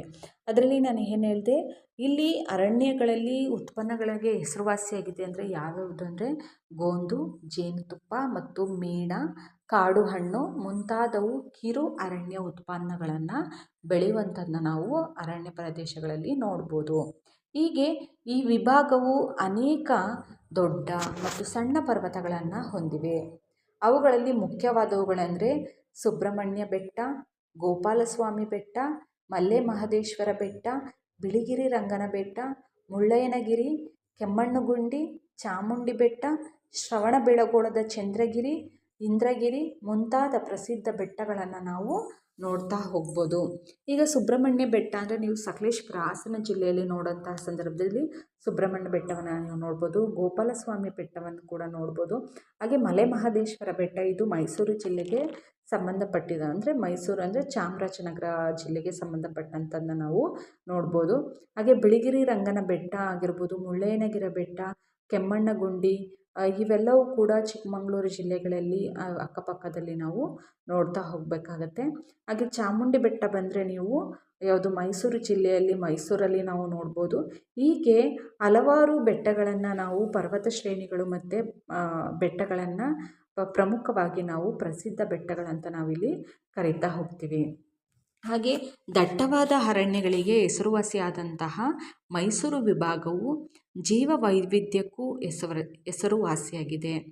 ಅದರಲ್ಲಿ ಯಾವ್ಯಾವುದು ಅಂದರೆ ಹುಲಿ, ಚಿರತೆ, ಕಾಡುನಾಯಿ, ಜಿಂಕೆ, ನರಿ, ಕಾಡೆಮ್ಮೆ, ವಿವಿಧ ಬಗೆಯ ಹಾವುಗಳು ಮುಂತಾದ ವನ್ಯಮೃಗಗಳು ಇಲ್ಲಿನ ಅರಣ್ಯಗಳಲ್ಲಿ ವಾಸವಾಗಿವೆ. ಹಾಗೆ ಮಂಡ್ಯ ಜಿಲ್ಲೆಯಲ್ಲಿ ಬನ್ನೂರು ಮತ್ತು ತಳಿ ಟಗರುಗಳಿಗೆ ಹೆಸರುವಾಸಿಯಾಗಿದೆ ಅನ್ನೋದನ್ನು ನಾವು ನೋಡ್ಬೋದು. ಅಂದರೆ ಮಂಡ್ಯ ಜಿಲ್ಲೆ ಯಾವುದಕ್ಕೆ ಹೆಸರುವಾಸಿಯಾಗಿದೆ? ಬನ್ನೂರು ಉತ್ತಮ ತಳಿ ಟಗರುಗಳಿಗೆ ಹೆಸರುವಾಸಿಯಾಗಿದೆ ಅನ್ನೋದನ್ನು ನಾವು ತಿಳ್ಕೊಳ್ಬೋದು. ಹೀಗೆ ಈ ವಿಭಾಗ ಅಂದರೆ ಮೈಸೂರು ಕಂದಾಯ ವಿಭಾಗವು ಪ್ರಸಿದ್ಧ ನದಿಗಳನ್ನು ಕೂಡ ಒಳಗೊಂಡಿದೆ. ಆ ಪ್ರಸಿದ್ಧ ನದಿಗಳು ಯಾವುವು ಅಂದರೆ ಕಾವೇರಿ, ಹೇಮಾವತಿ, ಹಾರಂಗಿ, ನೇತ್ರಾವತಿ, ಕುಮಾರಧಾರ ಮತ್ತು ವೇದಾವತಿ, ಕಪಿಲ, ಯಗಚಿ, ಗಂಗೊಳ್ಳಿ ಈ ಮುಂತಾದವು ಕೂಡ ವಿಭಾಗದ ಪ್ರಸಿದ್ಧ ನದಿಗಳನ್ನು ನಾವು ನೋಡ್ಬೋದು. ಇಲ್ಲಿ ಅನೇಕ ಪ್ರಸಿದ್ಧ ಜಲಪಾತಗಳು ಕೂಡ ನಾವು ಕಂಡು ಬರುತ್ತೆ. ಅವು ಯಾವುವು ಅಂದರೆ ಗಗನಚುಕ್ಕಿ ಮತ್ತು ಭರಚುಕ್ಕಿ. ಇದು ಎಲ್ಲಿ ಕಂಡು ಬರುತ್ತೆ? ಮೈಸೂರು ಜಿಲ್ಲೆಯಲ್ಲಿ ಅಥವಾ ಮಂಡ್ಯ ಜಿಲ್ಲೆಯಲ್ಲಿ ನಾವು ನೋಡ್ಬೋದು. ಹಾಗೆ ಹಬ್ಬೆ ಜಲಪಾತ, ಇದು ಎಲ್ಲಿ ಬರುತ್ತೆ? ಮಡಿಕೇರಿಯಲ್ಲಿ ನಾವು ನೋಡ್ಬೋದು, ಅಂದರೆ ಕೊಡಗು ಡಿಸ್ಟಿಕಲ್ಲಿ ನಾವು ನೋಡ್ಬೋದು. ಇರ್ಫು ಫಾಲ್ಸ್ ಕೂಡ ನಾವು ನೋಡ್ತೀವಿ, ಅದನ್ನು ಕೂಡ ಎಲ್ಲಿ ಕೊಡಗು ಜಿಲ್ಲೆಯಲ್ಲಿ ನಾವು ನೋಡ್ತೀವಿ. ಹಬ್ಬೆ ಜಲಪಾತವು ಕೂಡ ನಾವು ಯಾವುದು ಕೊಡಗು ಜಿಲ್ಲೆಯಲ್ಲಿ ನೋಡ್ತೀವಿ. ಹೀಗೆ ಈ ಒಂದು ಜಲಪಾತಗಳು ಕೂಡ ನಿರ್ಮಾಣವನ್ನು ಹೊಂದಿದೆ. ಇವು ಪ್ರಸಿದ್ಧ ಜಲಪಾತಗಳಾಗಿ ನಾವು ನೋಡ್ಬೋದು. ನೆಕ್ಸ್ಟು ಮೈಸೂರು ವಿಭಾಗದ ಜಿಲ್ಲೆಗಳಲ್ಲಿ ದೊರೆಯುವಂಥ ಮುಖ್ಯ ಖನಿಜಗಳು. ನಾವು ನದಿಗಳನ್ನು ತಿಳ್ಕೊಂಡ್ವಿ, ಜೀವ ವೈವಿಧ್ಯತೆಗಳನ್ನು ಯಾವ ರೀತಿ ಇದ್ದಾವೆ ಅನ್ನೋದನ್ನ ತಿಳ್ಕೊಂಡ್ವಿ. ಅರಣ್ಯ ಪ್ರದೇಶಗಳಲ್ಲಿ ಬೆಟ್ಟ ಗುಡ್ಡಗಳನ್ನು ನಾವು ತಿಳ್ಕೊಂಡ್ವಿ, ಅಥವಾ ಪ್ರಸಿದ್ಧ ಬೆಟ್ಟಗಳನ್ನು ನಾವು ತಿಳ್ಕೊಂಡ್ವಿ. ಹಾಗೆಯೇ ಕೂಡ ಖನಿಜಾಂಶಗಳು ಯಾವ ರೀತಿ ನಮಗೆ ಸಿಗುತ್ತೆ, ಖನಿಜಗಳು ಯಾವ ರೀತಿ ಸಿಗುತ್ತೆ ಅನ್ನೋದನ್ನು ನಾವು ನೋಡ್ಬೋದು. ಅದರಲ್ಲಿ ಮುಖ್ಯ ಖನಿಜಗಳು ಯಾವ್ಯಾವುದು ಅಂದರೆ ಬಾಕ್ಸೈಟ್, ಫೆಲ್ಸೈಟ್, ಕ್ರೋಮೈಟ್, ಸುಣ್ಣಕಲ್ಲು, ಗ್ರಾನೈಟ್, ಮ್ಯಾಂಗನೀಸ್. ಈ ಒಂದು ಖನಿಜಗಳು ಮೈಸೂರು ವಿಭಾಗದ ಅಂದರೆ ಮೈಸೂರು ಕಂದಾಯ ವಿಭಾಗದಲ್ಲಿ ನಾವು ನೋಡ್ಬೋದು. ಹಾಗೆ ಮುಂತಾದವುಗಳನ್ನು ನಾವು ಕಾಣ್ಬೋದು. ಹೀಗೆ ನಮ್ಮ ದೇಶದಲ್ಲಿ ಪೆಲ್ಸೈಟ್ ಅದಿರು ಮೈಸೂರು ಜಿಲ್ಲೆಯಲ್ಲಿ ಮಾತ್ರ ದೊರೆಯುವಂಥದ್ದು. ನೀವು ಇದನ್ನು ನೆನ್ಪಿಟ್ಕೋಬೇಕು. ಪೆಲ್ಸೈಟ್ ಎಲ್ಲಿ ಸಿಗುತ್ತೆ ಅಂದರೆ ನಮ್ಮ ಇಡೀ ದೇಶದಲ್ಲೇ ಪೆಲ್ಸೈಟ್ ಅದಿರು ಮೈಸೂರು ಜಿಲ್ಲೆಯಲ್ಲಿ ಮಾತ್ರ ಇದು ದೊರೆಯುತ್ತೆ. ಹಾಗೆ ಈ ವಿಭಾಗದ ದಕ್ಷಿಣ ಕನ್ನಡ ಮತ್ತು ಉಡುಪಿ ಜಿಲ್ಲೆಗಳು ಕರಾವಳಿ ಜಿಲ್ಲೆಗಳಾಗಿವೆ. ಯಾವುದು? ದಕ್ಷಿಣ ಕನ್ನಡ ಮತ್ತು ಉಡುಪಿ ಜಿಲ್ಲೆ ಏನಾಗಿದೆ? ಕರಾವಳಿ ಜಿಲ್ಲೆಗಳಾಗಿವೆ. ಕರಾವಳಿ ಪ್ರದೇಶಕ್ಕೆ ಒಳಗೊಂಡಂತಿದ್ದು. ಇಲ್ಲಿ ಬಂದರುಗಳು ಏನಾಗಿದೆ? ನಿರ್ಮಾಣವನ್ನು ಹೊಂದಿರುವಂಥದ್ದನ್ನ ನಾವು ನೋಡ್ಬೋದು.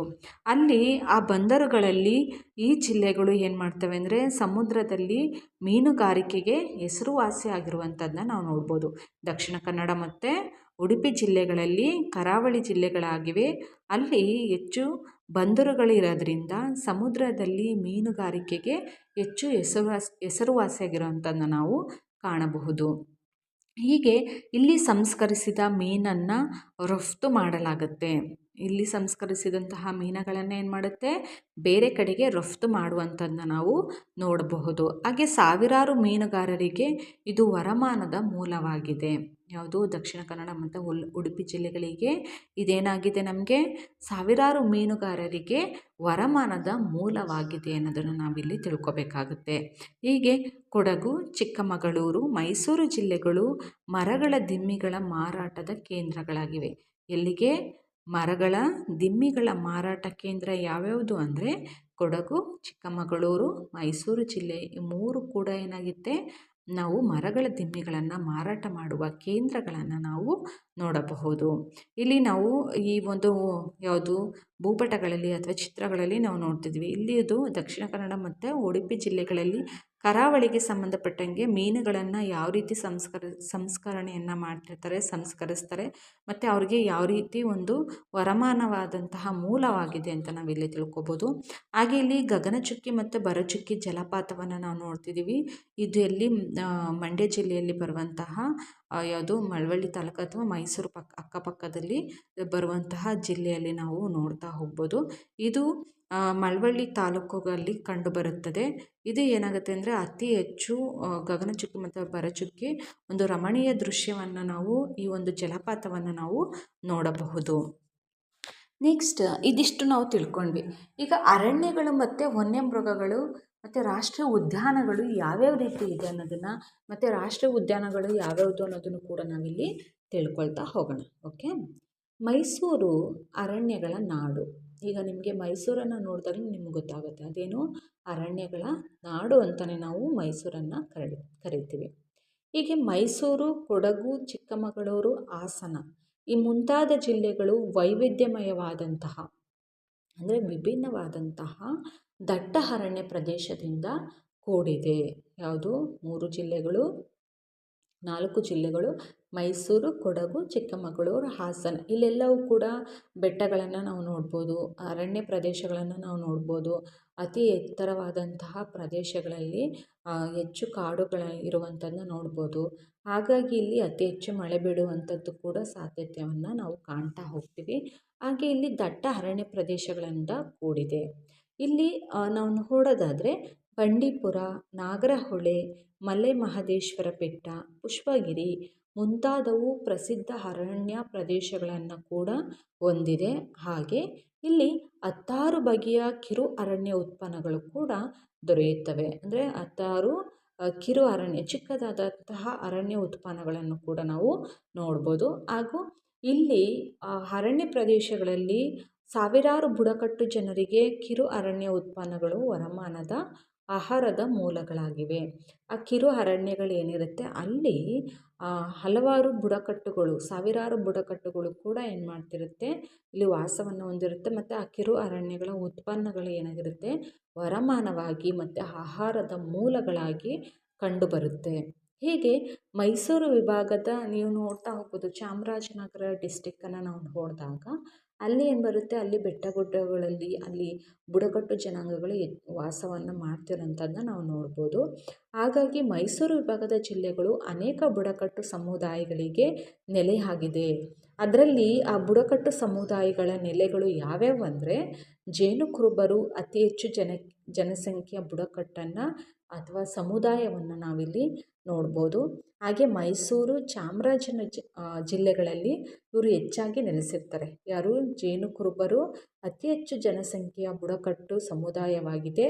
ಈ ಬುಡಕಟ್ಟು ಸಮುದಾಯಕ್ಕೆ ಸೇರಿದವರು ಹೆಚ್ಚು ಎಲ್ಲಿ ವಾಸವನ್ನು ಮಾಡ್ತಿರ್ತಾರೆ ಅಂದರೆ ಮೈಸೂರು ಮತ್ತು ಚಾಮರಾಜನಗರ ಜಿಲ್ಲೆಗಳಲ್ಲಿ ಇವರು ಹೆಚ್ಚು ನೆಲೆಸಿದ್ದಾರೆ ಅನ್ನೋದನ್ನು ನಾವು ನೋಡಬಹುದು. ಹಾಗೆ ದಕ್ಷಿಣ ಕನ್ನಡ ಮತ್ತು ಉಡುಪಿ ಜಿಲ್ಲೆಗಳಲ್ಲಿ ಕೊರಗ ಬುಡಕಟ್ಟು ಸಮುದಾಯವಿದೆ. ಇಲ್ಲೆಲ್ಲ ಅರಣ್ಯ ಪ್ರದೇಶಗಳು ಇರೋದ್ರಿಂದ ದಕ್ಷಿಣ ಕನ್ನಡ ಮತ್ತು ಉಡುಪಿ ಜಿಲ್ಲೆಗಳಲ್ಲಿ ಯಾವ ಬುಡಕಟ್ಟು ಇದೆ ಅಂತಂದರೆ ಕೊರಗ ಬುಡಕಟ್ಟು ಸಮುದಾಯವನ್ನು ನಾವಿಲ್ಲಿ ದಕ್ಷಿಣ ಕನ್ನಡ ಮತ್ತು ಉಡುಪಿ ಜಿಲ್ಲೆಗಳಲ್ಲಿ ನಾವು ನೋಡಬಹುದು. ಹಾಗೆ ಅತ್ಯಂತ ಹಿಂದುಳಿದ ಸಮುದಾಯ ಇದಾಗಿದೆ. ಯಾವುದು? ಈ ಸಮುದಾಯ ಯಾವುದು? ಕೊರಗ ಬುಡಕಟ್ಟು ಸಮುದಾಯ ಅತ್ಯಂತ ಹಿಂದುಳಿದ ಸಮುದಾಯ ಆಗಿದೆ ಅನ್ನೋದನ್ನು ನಾವು ನೋಡ್ಬೋದು. ಹಾಗೆ ನೆಕ್ಸ್ಟ್ ನಾವು ನೋಡೋದಾದರೆ ಕೊಡಗು ಜಿಲ್ಲೆಯಲ್ಲಿ ಕಂಡುಬರುವಂತಹ ಬುಡಕಟ್ಟು ಸಮುದಾಯವೆಂದರೆ ಮಲೆ ಕುಡಿಯರು. ಅಂದರೆ ಇಲ್ಲೆಲ್ಲ ನಾನು ಹೇಳಿದೆ ಅಲ್ವಾ, ಎಲ್ಲಿ ಕಾಡುಗಳು ಮತ್ತು ಅರಣ್ಯ ಪ್ರದೇಶಗಳು ಹೆಚ್ಚಾಗಿ ಕಂಡುಬರುತ್ತೋ ಅಲ್ಲಿ ಬುಡಕಟ್ಟು ಸಮುದಾಯಗಳು ಹೆಚ್ಚಾಗಿ ಕಂಡುಬರುತ್ತೆ. ಹಾಗಾಗಿ ನಾವು ನೋಡೋದಾದರೆ ಕೊಡಗು ಜಿಲ್ಲೆಯಲ್ಲಿ ಕಂಡುಬರುವಂತಹ ಬುಡಕಟ್ಟು ಸಮುದಾಯ ಯಾವುದು ಅಂದರೆ ಮಲೆಕುಡಿಯರು. ಇವರು ಬುಡಕಟ್ಟು ಸಮುದಾಯವನ್ನು ನಾವು ಕೊಡಗು ಜಿಲ್ಲೆಯಲ್ಲಿ ಕಾಣಬಹುದು. ಹೀಗೆ ಇವರು ದಕ್ಷಿಣ ಕನ್ನಡ ಜಿಲ್ಲೆಯಲ್ಲೂ ಕೂಡ ಕಂಡುಬರ್ತಾರೆ. ಯಾರು? ಮಲೆಕುಡಿಯರು ಕೊಡಗು ಜಿಲ್ಲೆಯಲ್ಲಿ ಮತ್ತು ದಕ್ಷಿಣ ಕನ್ನಡ ಜಿಲ್ಲೆಯಲ್ಲೂ ಕೂಡ ಕಂಡುಬರುವಂಥದ್ದನ್ನ ನಾವು ನೋಡ್ಬೋದು. ಹಾಗೆ ಚಾಮರಾಜನಗರ ಜಿಲ್ಲೆಯಲ್ಲಿ ವಾಸಿಸುವ ಸೋಲಿಗರು ಮತ್ತೊಂದು ಬುಡಕಟ್ಟು ಸಮುದಾಯ. ನಾನು ಹೇಳಿದೆ ಇದರಲ್ಲೇ ತಿಳಿಸಿದೆ. ಯಾವುದು? ಚಾಮರಾಜನಗರ ಜಿಲ್ಲೆಗಳಲ್ಲಿ ನಾವು ಬುಡಕಟ್ಟು ಸಮುದಾಯಗಳನ್ನು ನೋಡುವಂಥ ಸಂದರ್ಭದಲ್ಲಿ ಯಾವುದು? ಜೇನುಕುರುಬರು ಅತಿ ಹೆಚ್ಚು ಜನಸಂಖ್ಯೆ ಬುಡಕಟ್ಟನ್ನು ಹೊಂದಿದರೆ ಚಾಮರಾಜನಗರ ಜಿಲ್ಲೆಯಲ್ಲಿ ಇವರು ಯಾರ್ಯಾರು ಇರ್ತಾರೆ ಅಂತಂದರೆ ವಾಸಿಸುವಂಥವರು ಸೋಲಿಗರು ಮತ್ತೊಂದು ಬುಡಕಟ್ಟು ಸಮುದಾಯ ಅನ್ನೋದನ್ನು ನಾವು ನೋಡ್ಬೋದು. ಇವರಲ್ಲದೆ ಎರವರು, ಹಕ್ಕಿಪಿಕ್ಕಿಗಳು, ಅಲಸರು, ಮೇದಾರರು ಮುಂತಾದ ಬುಡಕಟ್ಟುಗಳ ಸಮುದಾಯಗಳನ್ನು ನಾವು ಕಾಣಬಹುದು. ಸೊ ಹೀಗಾಗಿ ಈ ಅರಣ್ಯ ಪ್ರದೇಶಗಳಲ್ಲಿ ವನ್ಯ ಜೀವಿಗಳನ್ನು ಅಥವಾ ವನ್ಯ ಮೃಗಗಳನ್ನು ಸಾಕುವಂತಹ ಕೂಡ ನಾವು ನೋಡ್ತಾ ಹೋಗ್ತೀವಿ. ಅದನ್ನು ನಾವು ನೋಡೋದಾದರೆ ಹುಲಿ ನಮ್ಮ ರಾಷ್ಟ್ರ ಪ್ರಾಣಿ. ನಮ್ಮ ದೇಶದ ರಾಷ್ಟ್ರ ಪ್ರಾಣಿ ಯಾವುದು? ಹುಲಿ. ಹಾಗಾಗಿ ಹುಲಿ ಸಂರಕ್ಷಣಾ ಯೋಜನೆಯು ರಾಜ್ಯದಲ್ಲಿ ಜಾರಿಯಲ್ಲಿದೆ. ಹುಲಿಯನ್ನು ಸಂರಕ್ಷಣೆ ಮಾಡುವಂತಹ ಯೋಜನೆ ರಾಜ್ಯದಲ್ಲಿ ಇರುವಂಥದ್ದನ್ನ ನಾವು ನೋಡ್ಬೋದು. ರಾಜ್ಯದಲ್ಲಿರುವ 5 ಹುಲಿ ಸಂರಕ್ಷಣಾ ವನ್ಯಮೃಗ ಧಾಮಗಳಲ್ಲಿ 3 ಮೈಸೂರು ವಿಭಾಗದಲ್ಲಿವೆ. ಅಂದರೆ ರಾಜ್ಯದಲ್ಲಿರುವಂತಹ ಅಂದರೆ ನಮ್ಮ ಕರ್ನಾಟಕ ರಾಜ್ಯದಲ್ಲಿ 5 ಹುಲಿ ಸಂರಕ್ಷಣಾ ವನ್ಯಮೃಗ ಧಾಮಗಳಿವೆ. ಆ 5 ವನ್ಯಮೃಗ ಧಾಮಗಳಲ್ಲಿ 3 ಮೈಸೂರು ಕಂದಾಯ ವಿಭಾಗಕ್ಕೆ ಸಂಬಂಧಪಟ್ಟಂಗೆ ಆ ವಿಭಾಗದಲ್ಲಿ ನಾವು ಹುಲಿ ಸಂರಕ್ಷಣಾ ಯೋಜನೆಯನ್ನು ನಾವು ಕಾಣಬಹುದು. ಆ 3 ಯಾವ್ಯಾವಂದರೆ ಬಂಡೀಪುರ, ನಾಗರಹೊಳೆ, ಭದ್ರಾ ಹುಲಿ ಸಂರಕ್ಷಣಾ ಮೀಸಲು ಪ್ರದೇಶಗಳಾಗಿವೆ. ಈ 3 ಬಂಡೀಪುರ, ನಾಗರಹೊಳೆ ಮತ್ತು ಭದ್ರಾ ಹುಲಿ ಸಂರಕ್ಷಣಾ ಯೋಜನೆಯು ಕೂಡ ಯಾವುದು? ನಮ್ಮ ಮೈಸೂರು ಜಿಲ್ಲೆಯಲ್ಲಿ ಅಥವಾ ಮೈಸೂರು ವಿಭಾಗದಲ್ಲಿ ಕಂಡುಬರುವಂಥದ್ದನ್ನ ನಾವು ನೋಡಬಹುದು. ಹೀಗೆ ಈ ರೀತಿಯಾಗಿ ಆನೆಗಳ ಸಂರಕ್ಷಣೆ ಯೋಜನೆಯು ಕೂಡ ಇಲ್ಲಿ ಅನುಷ್ಠಾನದಲ್ಲಿದೆ. ಇಲ್ಲಿ ಮೈಸೂರು ಕಂದಾಯ ವಿಭಾಗದಲ್ಲಿ ಆನೆಗಳ ಸಂರಕ್ಷಣೆ ಯೋಜನೆಯು ಕೂಡ ಅನುಷ್ಠಾನಕ್ಕೆ ತಂದಿದ್ದಾರೆ. ಆನೆಗಳ ದಂತಕ್ಕಾಗಿ, ಹುಲಿ ಚರ್ಮಕ್ಕಾಗಿ ಅವುಗಳನ್ನು ಅಕ್ರಮವಾಗಿ ಕೊಲ್ಲಲಾಗುತ್ತಿದೆ. ಅದನ್ನು ತಡೆದು ಅವುಗಳ ಸಂತತಿಯನ್ನು ಏನು ಮಾಡಬೇಕು? ರಕ್ಷಿಸುವ ಉದ್ದೇಶದಿಂದ ಯಾವುದು? ಹುಲಿ ಮತ್ತು ಆನೆಗಳು. ಹುಲಿಯ ಚರ್ಮ ನಮಗೆ ಅತಿ ಹೆಚ್ಚು ಬೇರೆ ಬೇರೆ ವಸ್ತುಗಳನ್ನು ತಯಾರು ಮಾಡೋದಕ್ಕೆ ಬಳಕೆಯನ್ನು ಮಾಡ್ತಾರೆ. ಆನೆಗಳ ದಂತಗಳನ್ನು ಕೂಡ ಹೆಚ್ಚು ಬಳಕೆಯನ್ನು ಮಾಡುವಂಥದ್ದನ್ನ ನಾವು ನೋಡ್ಬೋದು. ಸೊ ಹಾಗಾಗಿ ಆನೆಗಳ ದಂತ ಮತ್ತು ಹುಲಿಯ ಚರ್ಮಗಳನ್ನು ಅಕ್ರಮವಾಗಿ ಕೊಲ್ಲುತ್ತಿರುವಂತಹ ಸಂದರ್ಭದಲ್ಲಿ ಅದನ್ನು ತಡೆದು ಅವುಗಳ ಸಂತತಿಯನ್ನು ರಕ್ಷಿಸುವ ಉದ್ದೇಶದಿಂದ ಹುಲಿ ಸಂರಕ್ಷಣೆ ಯೋಜನೆ ಮತ್ತು ಆನೆ ಸಂರಕ್ಷಣೆ ಯೋಜನೆಯನ್ನು ನಮ್ಮ ರಾಜ್ಯದಲ್ಲಿ ಅನುಷ್ಠಾನಕ್ಕೆ ತರಲಾಗಿದೆ. ಅದರಲ್ಲಿ ದೇಶದಲ್ಲೇ ಹುಲಿಗಳ ಸಂಖ್ಯೆಯು ಅತಿ ಹೆಚ್ಚಿರುವ ರಾಜ್ಯ ಯಾವುದು ಅಂದರೆ ನಿಮಗೆ ಕಾಂಪಿಟೇಟಿವ್ ಎಕ್ಸಾಮ್ಸ್ಗಳಲ್ಲೆಲ್ಲ ಕೇಳ್ತಿರ್ತಾರೆ. ದೇಶದಲ್ಲೇ ಹುಲಿಗಳ ಸಂಖ್ಯೆಯು ಅತಿ ಹೆಚ್ಚಿರುವ ರಾಜ್ಯ ಯಾವುದು ಅಂದಾಗ ನೀವು ಯಾವುದನ್ನು ಬರಬೇಕು? ಕರ್ನಾಟಕ ಅಂತ ಬರೀಬೇಕು. ಹಾಗಾಗಿ ನಮ್ಮ ಇಡೀ ದೇಶದಲ್ಲಿ ಹುಲಿಗಳ ಸಂಖ್ಯೆ ಹೆಚ್ಚಿರುವುದು ಎಲ್ಲಿ ಅಂದರೆ ನಮ್ಮ ರಾಜ್ಯ ಅಥವಾ ಕರ್ನಾಟಕ ರಾಜ್ಯದಲ್ಲಿ ಕಂಡುಬರುತ್ತದೆ. ಸೊ ಹೀಗಾಗಿ ನಮ್ಮ ರಾಜ್ಯದಲ್ಲಿ ಅತಿ ಹೆಚ್ಚು ವನ್ಯಮೃಗ ಧಾಮಗಳನ್ನು ಕೂಡ ನಾವು ನೋಡಬಹುದು. ಅದರಲ್ಲಿ ಪಕ್ಷಿ ಸಂರಕ್ಷಣಾ ಧಾಮಗಳು ಮೈಸೂರು ವಿಭಾಗದಲ್ಲಿವೆ. ಅಂದರೆ ಪಕ್ಷಿಗಳನ್ನು ಸಂರಕ್ಷಣೆ ಮಾಡುವಂತಹ ಧಾಮಗಳು ಮೈಸೂರು ವಿಭಾಗದಲ್ಲಿದೆ. ಅವು ಯಾವುವು ಅಂದರೆ ರಂಗನತಿಟ್ಟು ಪಕ್ಷಿಧಾಮ, ಗುಡವಿ ಪಕ್ಷಿಧಾಮ, ಕೊಕ್ಕರಬೆಳ್ಳೂರು ಮುಖ್ಯ ಪಕ್ಷಿಧಾಮಗಳಾದರೆ ಮೇಲುಕೋಟೆ ವನ್ಯಮೃಗಧಾಮ, ಕಾವೇರಿ ವನ್ಯಮೃಗಧಾಮ, ಮಲೆ ಮಹದೇಶ್ವರ ವನ್ಯಮೃಗಧಾಮ, ಪುಷ್ಪಗಿರಿ ವನ್ಯಮೃಗಧಾಮ ಮುಂತಾದವು ಕೂಡ ಮೈಸೂರು ವಿಭಾಗದಲ್ಲಿರುವಂತಹ ಪ್ರಸಿದ್ಧ ವನ್ಯಮೃಗ ಧಾಮಗಳನ್ನು ನಾವು ಕಾಣಬಹುದು. ಹೀಗಾಗಿ ಮೈಸೂರು ಜಿಲ್ಲೆಯಲ್ಲಿ ರಾಜೀವ ಗಾಂಧಿ ನಾಗರಹೊಳೆ ರಾಷ್ಟ್ರೀಯ ಉದ್ಯಾನವಿದ್ದರೆ ಮೈಸೂರು ಜಿಲ್ಲೆಯಲ್ಲಿ ಯಾವ ರಾಷ್ಟ್ರೀಯ ಉದ್ಯಾನವಿದೆ? ರಾಜೀವ ಗಾಂಧಿ ನಾಗರಹೊಳೆ ರಾಷ್ಟ್ರೀಯ ಉದ್ಯಾನವಿದೆ. ಇದನ್ನು ನಿಮಗೆ ಕಾಂಪಿಟೇಟಿವ್ ಎಕ್ಸಾಮ್ಸ್ಗಳಲ್ಲಿ ಕೇಳ್ತಿರ್ತಾರೆ. ಸೊ ಹಾಗಾಗಿ ಇದನ್ನು ನೆನಪಿಟ್ಕೊಳ್ಳಿ. ಹಾಗೆ ಚಾಮರಾಜನಗರ ಜಿಲ್ಲೆಯಲ್ಲಿರುವಂಥದ್ದು ಯಾವುದು ಅಂದರೆ ಬಂಡೀಪುರ ರಾಷ್ಟ್ರೀಯ ಉದ್ಯಾನವಿದೆ. ಹಾಗೆ ಕೆಡ್ಡ ಎಂಬ ಕಾರ್ಯಾಚರಣೆ ಮೂಲಕ ಏನು ಮಾಡ್ತಿರ್ತಾರೆ, ಕಾಡಾನೆಗಳನ್ನು ಅಲ್ಲಿ ಪಳಗಿಸಲಾಗುತ್ತದೆ. ಇಲ್ಲಿ ಕಾಡಾನೆಗಳನ್ನು ಪಳಗಿಸುವಂತಹ ಜಾಗವನ್ನು ನಾವು ಏನಂತ ಕರಿತೀವಿ, ಕೆಡ್ಡ ಅಂತ ನಾವು ಕರಿತೀವಿ. ಹೀಗೆ ಇದಿಷ್ಟನ್ನು ಕೂಡ ಅರಣ್ಯ ಪ್ರದೇಶ ಸಂಪನ್ಮೂಲಗಳನ್ನು ನಾವು ನೋಡಿದ್ವಿ. ಈಗ ನಾವು ಕೃಷಿ ಮತ್ತು ಉದ್ಯಮಿಗಳಿಗೆ ಸಂಬಂಧಪಟ್ಟಂಗೆ ನಾವು ನೋಡೋದಾದರೆ, ಕೃಷಿಯು ನಮ್ಮ ಜನರ ಜೀವದ್ರವ್ಯ ಅಂತ ನಾವು ಕರಿತೀವಿ. ಕೃಷಿಗೆ ಹೆಚ್ಚು ಪ್ರಾಮುಖ್ಯತೆಯನ್ನು ನೀಡುವಂಥದ್ದನ್ನ ನಾವಿಲ್ಲಿ ನೋಡ್ಬೋದು. ಇದಕ್ಕೆ ಮೈಸೂರು ವಿಭಾಗದ ಜಿಲ್ಲೆಗಳು ಅಪವಾದವಲ್ಲ. ಹಾಗಾಗಿ ಮೈಸೂರು ಜಿಲ್ಲೆಯು ರೇಷ್ಮೆ ಬೆಳೆಗೆ, ಹಾಗೆ ಕೊಡಗು, ಹಾಸನ ಮತ್ತು ಚಿಕ್ಕಮಗಳೂರು ಜಿಲ್ಲೆಗಳು ಕಾಫಿ ತೋಟಗಳಿಗೆ, ನೋಡಿ ಒಂದೊಂದು ಜಿಲ್ಲೆಗಳು ಒಂದೊಂದಕ್ಕೆ ಫೇಮಸ್ ಆಗಿರುವಂಥದ್ದನ್ನ ನಾವು ಕಾಣ್ಬೋದು. ಈಗ ಮೈಸೂರು ಜಿಲ್ಲೆ ಏನಾಗುತ್ತೆ, ರೇಷ್ಮೆ ಬೆಳೆಗೆ ಹೆಚ್ಚು ಪ್ರಾಮುಖ್ಯತೆಯನ್ನು ನೀಡುತ್ತೆ. ಕೊಡಗು, ಹಾಸನ ಮತ್ತು ಚಿಕ್ಕಮಗಳೂರು ಜಿಲ್ಲೆಗಳು ಏನು ಮಾಡುತ್ತೆ, ಕಾಫಿ ತೋಟಗಳಿಗೆ ಹೆಚ್ಚು ಪ್ರಾಮುಖ್ಯತೆಯನ್ನು ನೀಡಿದ್ರೆ, ಮಂಡ್ಯ ಜಿಲ್ಲೆ ಕಬ್ಬು ಬೆಳೆಗೆ ಹೆಚ್ಚು ಪ್ರಾಮುಖ್ಯತೆಯನ್ನು ನೀಡುತ್ತೆ. ಹಾಗೆ ದಕ್ಷಿಣ ಕನ್ನಡ ಜಿಲ್ಲೆ, ಉಡುಪಿ ಜಿಲ್ಲೆಗಳು ಗೋಡಂಬಿ, ಮೆಣಸು, ಏಲಕ್ಕಿ, ರಬ್ಬರ್ ಬೆಳೆಗಳಿಗೆ ಪ್ರಸಿದ್ಧವಾಗಿದೆ.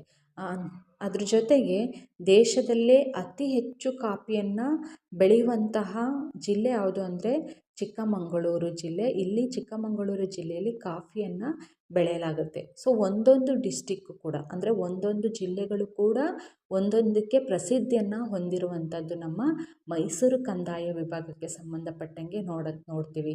ಈಗ ಒಂದು ಕಡೆ ತೀವ್ರ ಚಳಿಯನ್ನು ಹೊಂದರೆ ಒಂದು ಕಡೆ ಒಣ ಉಷ್ಣವಲಯವನ್ನು ಕಾಣ್ತೀವಿ. ಎರಡೂ ಕೂಡ ಮಿಕ್ಸೆಡ್ ಆಗಿದೆ, ಅಂದರೆ ಮಿಶ್ರಣವನ್ನು ಹೊಂದಿರುವಂತಹ ಜಿಲ್ಲೆ ಯಾವುದು ಅಂದರೆ ಮೈಸೂರು ಕಂದಾಯ ವಿಭಾಗವನ್ನು ನಾವು ಈ 8 ಜಿಲ್ಲೆಗಳಲ್ಲಿ ಕಾಣಬಹುದು. ಹೀಗೆ ಈ ಕೃಷಿ ಚಟುವಟಿಕೆಗಳು ಕೇವಲ ಆಹಾರ ಪದಾರ್ಥಗಳನ್ನು ಬೆಳೆಯುವುದಕ್ಕೆ ಮೀಸಲಾಗಿಲ್ಲ. ಅದರ ಜೊತೆಗೆ ಈ ವಿಭಾಗದ ಜಿಲ್ಲೆಗಳಲ್ಲಿ ಕೃಷಿ ಬೆಳೆಗಳನ್ನು ಬೆಳೆಯುವುದರ ಜೊತೆಗೆ ಹೈನುಗಾರಿಕೆ, ಕೋಳಿ ಸಾಕಾಣಿಕೆ, ಕುರಿ ಸಾಕಾಣಿಕೆ ಮತ್ತು ತೋಟಗಾರಿಕೆಗಳ ಸಂಯುಕ್ತ ಚಟುವಟಿಕೆಗಳನ್ನು ಕೂಡ ಹೊಂದಿದೆ. ಅಂದರೆ ಹೈನುಗಾರಿಕೆಯನ್ನು ಹೆಚ್ಚು ಬೆಳೆಯುವಂತಹ ಕೆಲಸವನ್ನು ಕೂಡ ಈ ಒಂದು ವಿಭಾಗದಲ್ಲಿ ನೋಡಬಹುದು. ಈ ವಿಭಾಗದಲ್ಲಿ ಬೆಳೆಯುವ ಮುಖ್ಯ ಬೆಳೆಗಳಂದರೆ ಅತಿ ಹೆಚ್ಚು ಬೆಳೆಯುವಂತಹ ಬೆಳೆಗಳಂದರೆ ಭತ್ತ, ರಾಗಿ, ಜೋಳ, ಅವರೆ, ಹೆಸರು, ಉದ್ದು ಮುಂತಾದವು ಕೂಡ ಇಲ್ಲಿ ಬೆಳೆಗಳನ್ನು ಬೆಳೀತಾ ಹೋಗ್ತಾರೆ. ಇಲ್ಲಿ ಬೆಳೆಯುವಂತಹ ವಾಣಿಜ್ಯ ಬೆಳೆಗಳಂದರೆ ತಂಬಾಕು, ಕಾಫಿ, ಗೋಡಂಬಿ, ಅಡಕೆ, ಆಲೂಗೆಡ್ಡೆ, ಕಬ್ಬು, ಹತ್ತಿ, ಕಿತ್ತಳೆ, ತೆಂಗು ಈ ಒಂದು ಪದಾರ್ಥಗಳನ್ನು ಬೆಳೆಗಳನ್ನು ಬೆಳೆಯಲಾಗುತ್ತೆ. ಇವನ್ನ ನಾವು ವಾಣಿಜ್ಯ ಬೆಳೆಗಳಂತ ನಾವಿಲ್ಲಿ ಕರಿತಾ ಹೋಗ್ತೀವಿ. ಈಗ ಇಲ್ಲಿ ನೋಡಿ, ನೀವು ಚಿತ್ರಗಳನ್ನು ನೋಡ್ತೀವಿ. ಹೈನುಗಾರಿಕೆಗೆ ಹೆಚ್ಚು ಪ್ರಾಮುಖ್ಯತೆಯನ್ನು ನೀಡುವಂಥದ್ದನ್ನು ನಾವು ಕಾಣಬಹುದು. ಹೀಗೆ ಈ ವಿಭಾಗದಲ್ಲಿನ ಕೃಷಿಗೆ 4 ಯೋಜನೆಗಳಿಂದ ನೀರಾವರಿ ದೊರೆಯುತ್ತಿದೆ. ಅಂದರೆ ಆ ಒಂದು 4 ಯೋಜನೆಗಳಿಂದ ನೀರಾವರಿ ದೊರೆಯುತ್ತಿದೆ. ಅಂದರೆ ಕೃಷಿಯನ್ನು ಮಾಡೋದಕ್ಕೆ ನೀರಾವರಿ ಅನ್ನೋದು ನಮಗೆ ತುಂಬ ಇಂಪಾರ್ಟೆಂಟ್. ಸೊ ಹಾಗಾಗಿ ಆ ಕೃಷಿಯನ್ನು ಬೆಳೆಯಬೇಕಂತಂದರೆ, ಆ ಕೃಷಿಯಲ್ಲಿ ನಾವು ಉದ್ದಿಮೆಯನ್ನು ಮಾಡಬೇಕಂತಂದರೆ ನಮಗೇನು ಬೇಕು, ನೀರು ಬೇಕು. ನೀರಾವರಿ ವ್ಯವಸ್ಥೆ ಅನ್ನೋದು ನಮಗೆ ಬಹುಮುಖ್ಯವಾದ ಪಾತ್ರವನ್ನು ವಹಿಸುತ್ತೆ. ಅವುಗಳಲ್ಲಿ ಪ್ರಮುಖವಾಗಿ ನಾವು ನೋಡೋದಾದರೆ ಕೃಷ್ಣರಾಜಸಾಗರ ಅಂದರೆ KRS ಅಂತ ನಾವು ಕರಿತೇವಲ್ಲ, ಆ KRS ಅಣೆಕಟ್ಟೆಯನ್ನು ನಾವು ನೋಡಬಹುದು. ಕೃಷ್ಣರಾಜಸಾಗರ, ಹಾರಂಗಿ, ಹೇಮಾವತಿ ಮತ್ತು ಕಬಿನಿ ಈ ಒಂದು ನೀರಾವರಿ ಯೋಜನೆಗಳನ್ನು ನಾವು ಕೃಷಿ ಬೆಳೆಗೆ ಬಳಕೆಯನ್ನು ಮಾಡಿಕೊಳ್ಳುವಂಥದ್ದನ್ನು ನಾವು ನೋಡ್ಬೋದು. ಈ ವಿಭಾಗದಲ್ಲಿ ಕೃಷಿಯ ಬೆಳವಣಿಗೆಗೆ ಅನುಕೂಲವಾಗಲು ಅನೇಕ ಕೃಷಿ ಫಾರಂಗಳನ್ನು, ಕೃಷಿ ಕಾಲೇಜುಗಳನ್ನು ಸ್ಥಾಪಿಸಲಾಗಿದೆ. ಇದಕ್ಕೆ ಅಗ್ರಿಕಲ್ಚರ್ಗೆ ಸಂಬಂಧಪಟ್ಟಂಗೆ ಯೂನಿವರ್ಸಿಟಿಯನ್ನು ಕೂಡ ಸ್ಥಾಪನೆಯನ್ನು ಮಾಡಿರುವಂಥದ್ದನ್ನು ನಾವು ನೋಡಬಹುದು. ಹೀಗೆ ಈ ವಿಭಾಗದ ಮೈಸೂರು, ಮಂಗಳೂರು, ಹಾಸನ, ಚಿಕ್ಕಮಗಳೂರು, ಮಂಡ್ಯ, ಮಡಿಕೇರಿ ಮುಂತಾದವು ಕೂಡ ಕೈಗಾರಿಕಾ ಕೇಂದ್ರಗಳ ಪ್ರದೇಶಗಳನ್ನು ನಾವು ನೋಡಬಹುದು. ಅಂದರೆ ಕೈಗಾರಿಕಾ ಕೇಂದ್ರಗಳಾಗಿವೆ. ಅದ್ರ ಜೊತೆಗೆ ಔಷಧಿ ಕಾರ್ಖಾನೆಗಳು, ಕಾಫಿ ಕ್ಯೂರಿಂಗ್ ಉದ್ಯಮಿಗಳು, ಕಾಫಿಯನ್ನು ಯಾವ ರೀತಿ ಕ್ಯೂರಿಂಗ್ ಮಾಡುವಂಥದ್ದು ಅನ್ನೋದನ್ನು ಉದ್ಯಮಿಗಳನ್ನು ನೋಡ್ಬೋದು. ಆಹಾರ ಸಂಸ್ಕರಣಾ ಘಟಕಗಳನ್ನು ನಾವು ನೋಡ್ಬೋದು. ಹಾಗೆ ರಸಗೊಬ್ಬರ ಕಾರ್ಖಾನೆಗಳು, ಪೆಟ್ರೋಲಿಯಂ ಸಂಸ್ಕರಣಾ ಕಾರ್ಖಾನೆ, ಕ್ಯಾಪ್ಸ್ಕೋ ಚಾಕೊಲೇಟ್ ಕಾರ್ಖಾನೆ, ಸಕ್ಕರೆ ಕಾರ್ಖಾನೆ, ಸಿಮೆಂಟ್ ಉದ್ಯಮ ಮುಂತಾದವು ಕೂಡ ಮೈಸೂರು ವಿಭಾಗದ ಜಿಲ್ಲೆಗಳಿರುವ ಉದ್ದಿಮೆಗಳಂತ ನಾವು ಕರಿಬೋದು.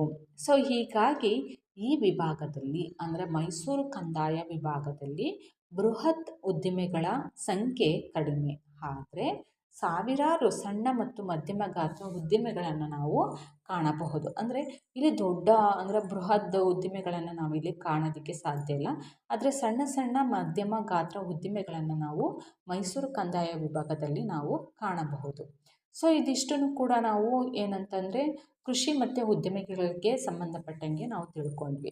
ಈಗ ನಾವು ಕಲೆ ಮತ್ತು ಸಾಹಿತ್ಯ, ಸಂಗೀತ, ಜಾನಪದ ಮತ್ತು ನಾಟಕ, ನೃತ್ಯಗಳಿಗೆ ಸಂಬಂಧಪಟ್ಟಂಗೆ ಮೈಸೂರು ಕಂದಾಯ ವಿಭಾಗ ಯಾವ ರೀತಿ ಕೊಡುಗೆಗಳನ್ನು ಕೊಟ್ಟಿದೆ ಅನ್ನೋದನ್ನು ನಾವು ತಿಳ್ಕೊಳ್ತಾ ಹೋಗೋಣ.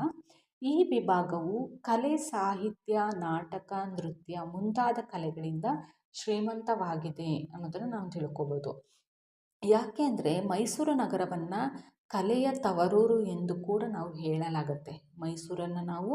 ಮೈಸೂರು ನಗರವನ್ನು ಕಲೆಯ ತವರೂರು ಎಂದು ಕೂಡ ಹೇಳಲಾಗುತ್ತೆ. ಯಾಕೆಂದರೆ ಕರಾವಳಿ ಜಿಲ್ಲೆಗಳು ಯಕ್ಷಗಾನ, ಬಯಲಾಟಕ್ಕೆ ಹೆಸರುವಾಸಿಯಾಗಿದೆ. ಯಾವುದು? ಕರಾವಳಿ ಜಿಲ್ಲೆ ಯಕ್ಷಗಾನ ಮತ್ತು ಬಯಲಾಟಕ್ಕೆ ಹೆಸರುವಾಸಿಯಾಗಿದೆ.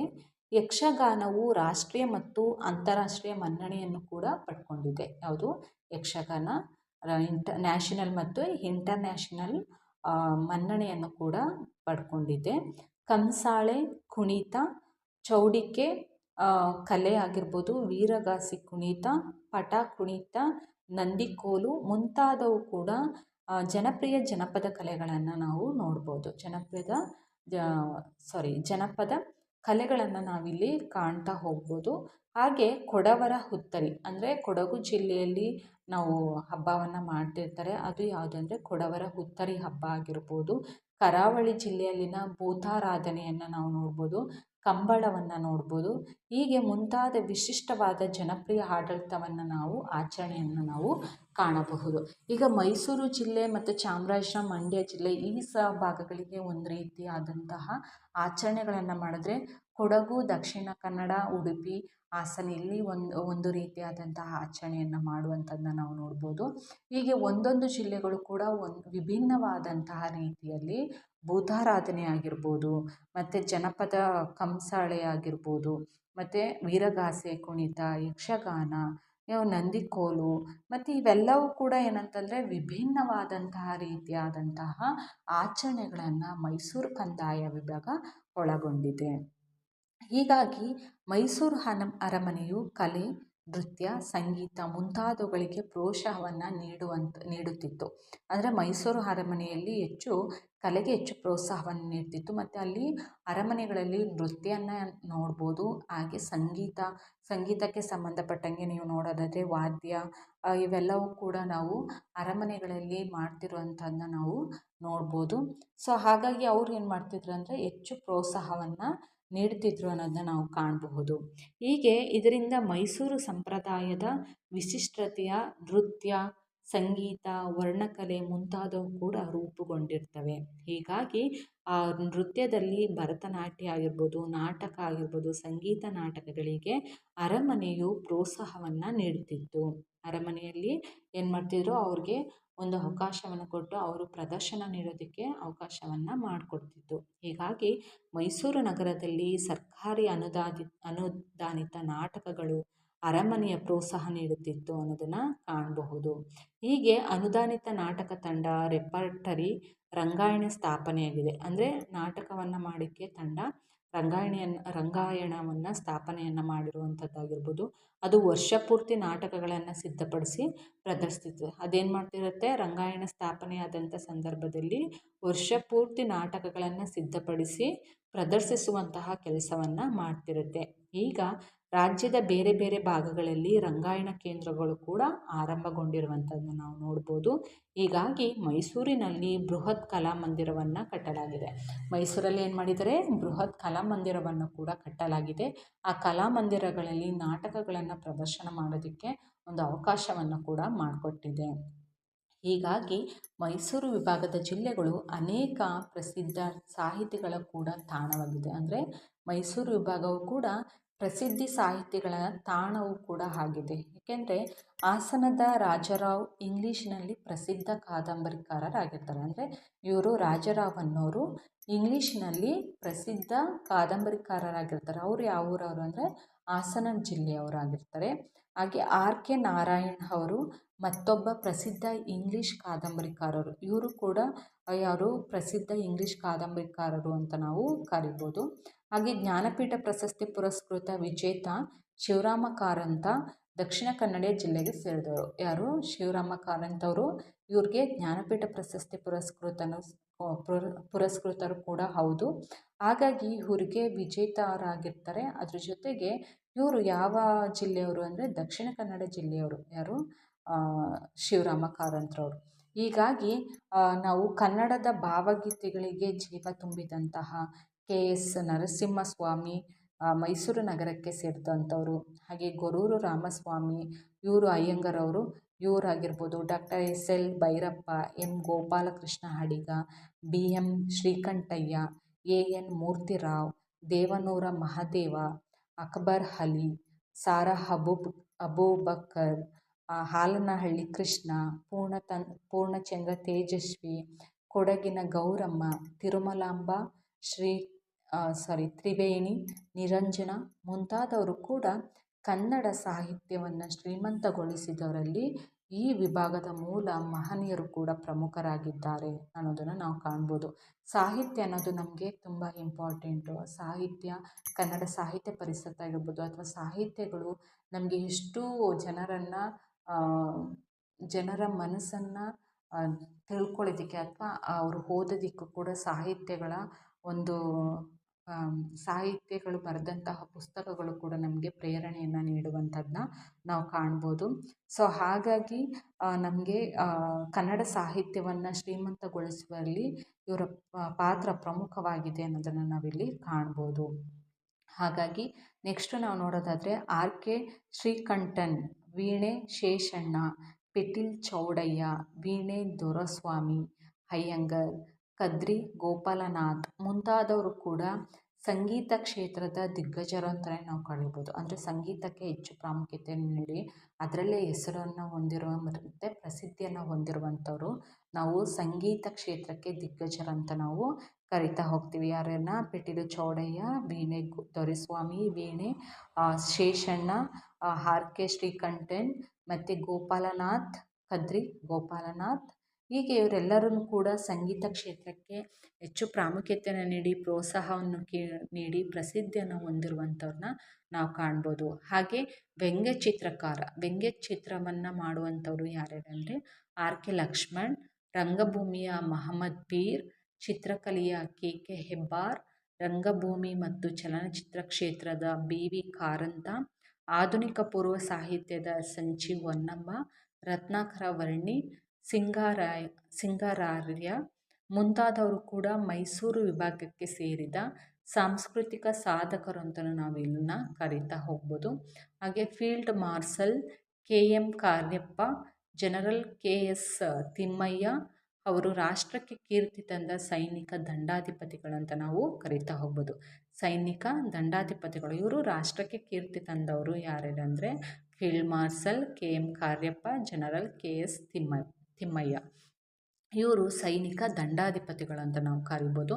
ಹಾಗೆ ವಿಜ್ಞಾನಕ್ಕೆ ಸಂಬಂಧಪಟ್ಟಂಗೆ ನಾವು ನೋಡೋದಾದರೆ ವಿಜ್ಞಾನಿಗಳಾದಂತಹ ರಾಜಾರಾಮಣ್ಣ, ಯು ಆರ್ ರಾವ್ ಇವರು ಸಾಧನೆ ಉಲ್ಲೇಖನವನ್ನು ನಾವು ಕಾಣ್ಬೋದು.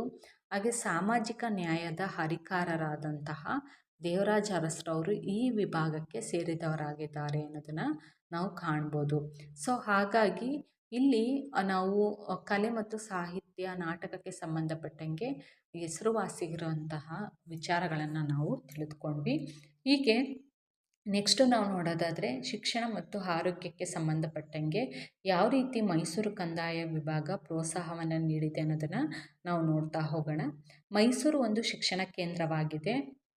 ಈ ವಿಭಾಗದಲ್ಲಿ ಸಾಕ್ಷರತೆಯ ಮಟ್ಟ ಉತ್ತಮವಾಗಿದೆ. ಅಂದರೆ ಅನ್ನೋ ಅಕ್ಷರಸ್ಥರ ಮಟ್ಟ ಹೆಚ್ಚಿದೆ ಅನ್ನೋದನ್ನು ನಾವು ಕಾಣ್ಬೋದು.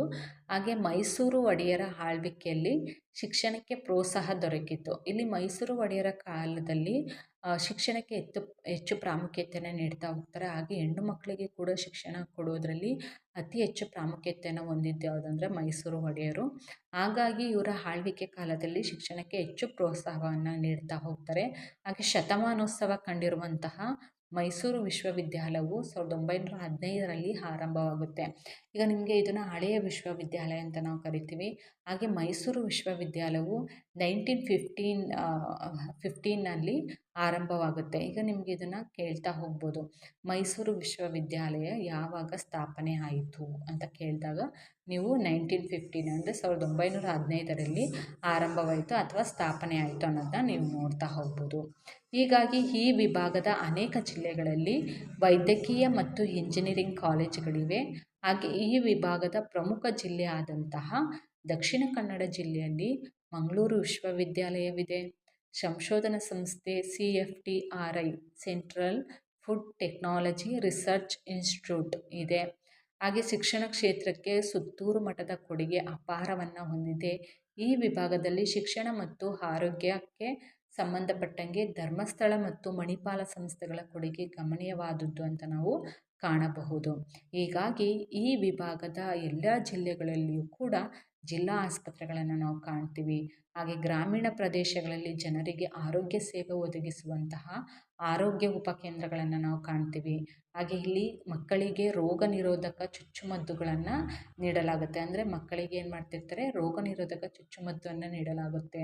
ಹಾಗೆ ಗರ್ಭಿಣಿ ಮತ್ತು ಬಾಣಂತಿಯ ಆರೋಗ್ಯ ನಿರ್ವಹಿಸಲು ಆರೋಗ್ಯ ಸಹಾಯಕರು ಕೂಡ ಇಲ್ಲಿ ಕಂಡುಬರುತ್ತಾರೆ. ಹಾಗೆ ಆಶಾ ಕಾರ್ಯಕರ್ತರು ಇದ್ದಾರೆ. ಹಾಗೆ ಈ ವಿಭಾಗದಲ್ಲಿ ಶಿಶು ಮರಣ ಪ್ರಮಾಣ ಕೆಳಮಟ್ಟದಲ್ಲಿದೆ. ಅಂದರೆ ಶಿಶುಗಳ ಮರಣ ಪ್ರಮಾಣ ಏನಾಗಿದೆ, ಕೆಳಮಟ್ಟದಲ್ಲಿರುವಂಥದ್ದನ್ನು ನಾವು ನೋಡ್ಬೋದು. ಜನರ ಜೀವನಾಯುಷ್ಯ ಉತ್ತಮವಾಗಿದೆ. ಹಾಗೆ ತಾಯಂದಿರ ಮರಣ ಪ್ರಮಾಣವು ಕೆಳಮಟ್ಟದಲ್ಲಿದೆ. ಅಂದರೆ ತಾಯಂದಿರು ಯಾವುದು ಮಗುವಿಗೆ ಜನ್ಮವನ್ನು ನೀಡುವಂತಹ ಸಂದರ್ಭದಲ್ಲಿ ಮರಣಗಳು ಹೆಚ್ಚಾಗಿರುವಂಥದ್ದನ್ನು ನಾವು ಕಾಣ್ಬೋದು. ಆದರೆ ಈ ವಿಭಾಗದಲ್ಲಿ ತಾಯಂದಿರ ಮರಣದ ಪ್ರಮಾಣವು ಕೂಡ ಏನು ಮಾಡಿದೆ, ಕೆಳಮಟ್ಟದಲ್ಲಿರುವಂಥದ್ದನ್ನು ನಾವು ಕಾಣ್ಬೋದು. ಹೀಗೆ ಇವೆಲ್ಲ ಜನರ ಆರೋಗ್ಯ ಸೂಚಕಗಳಾಗಿವೆ ಅನ್ನೋದನ್ನು ನಾವು ತಿಳ್ಕೊಳ್ತಾ ಹೋಗಬೇಕಾಗುತ್ತೆ.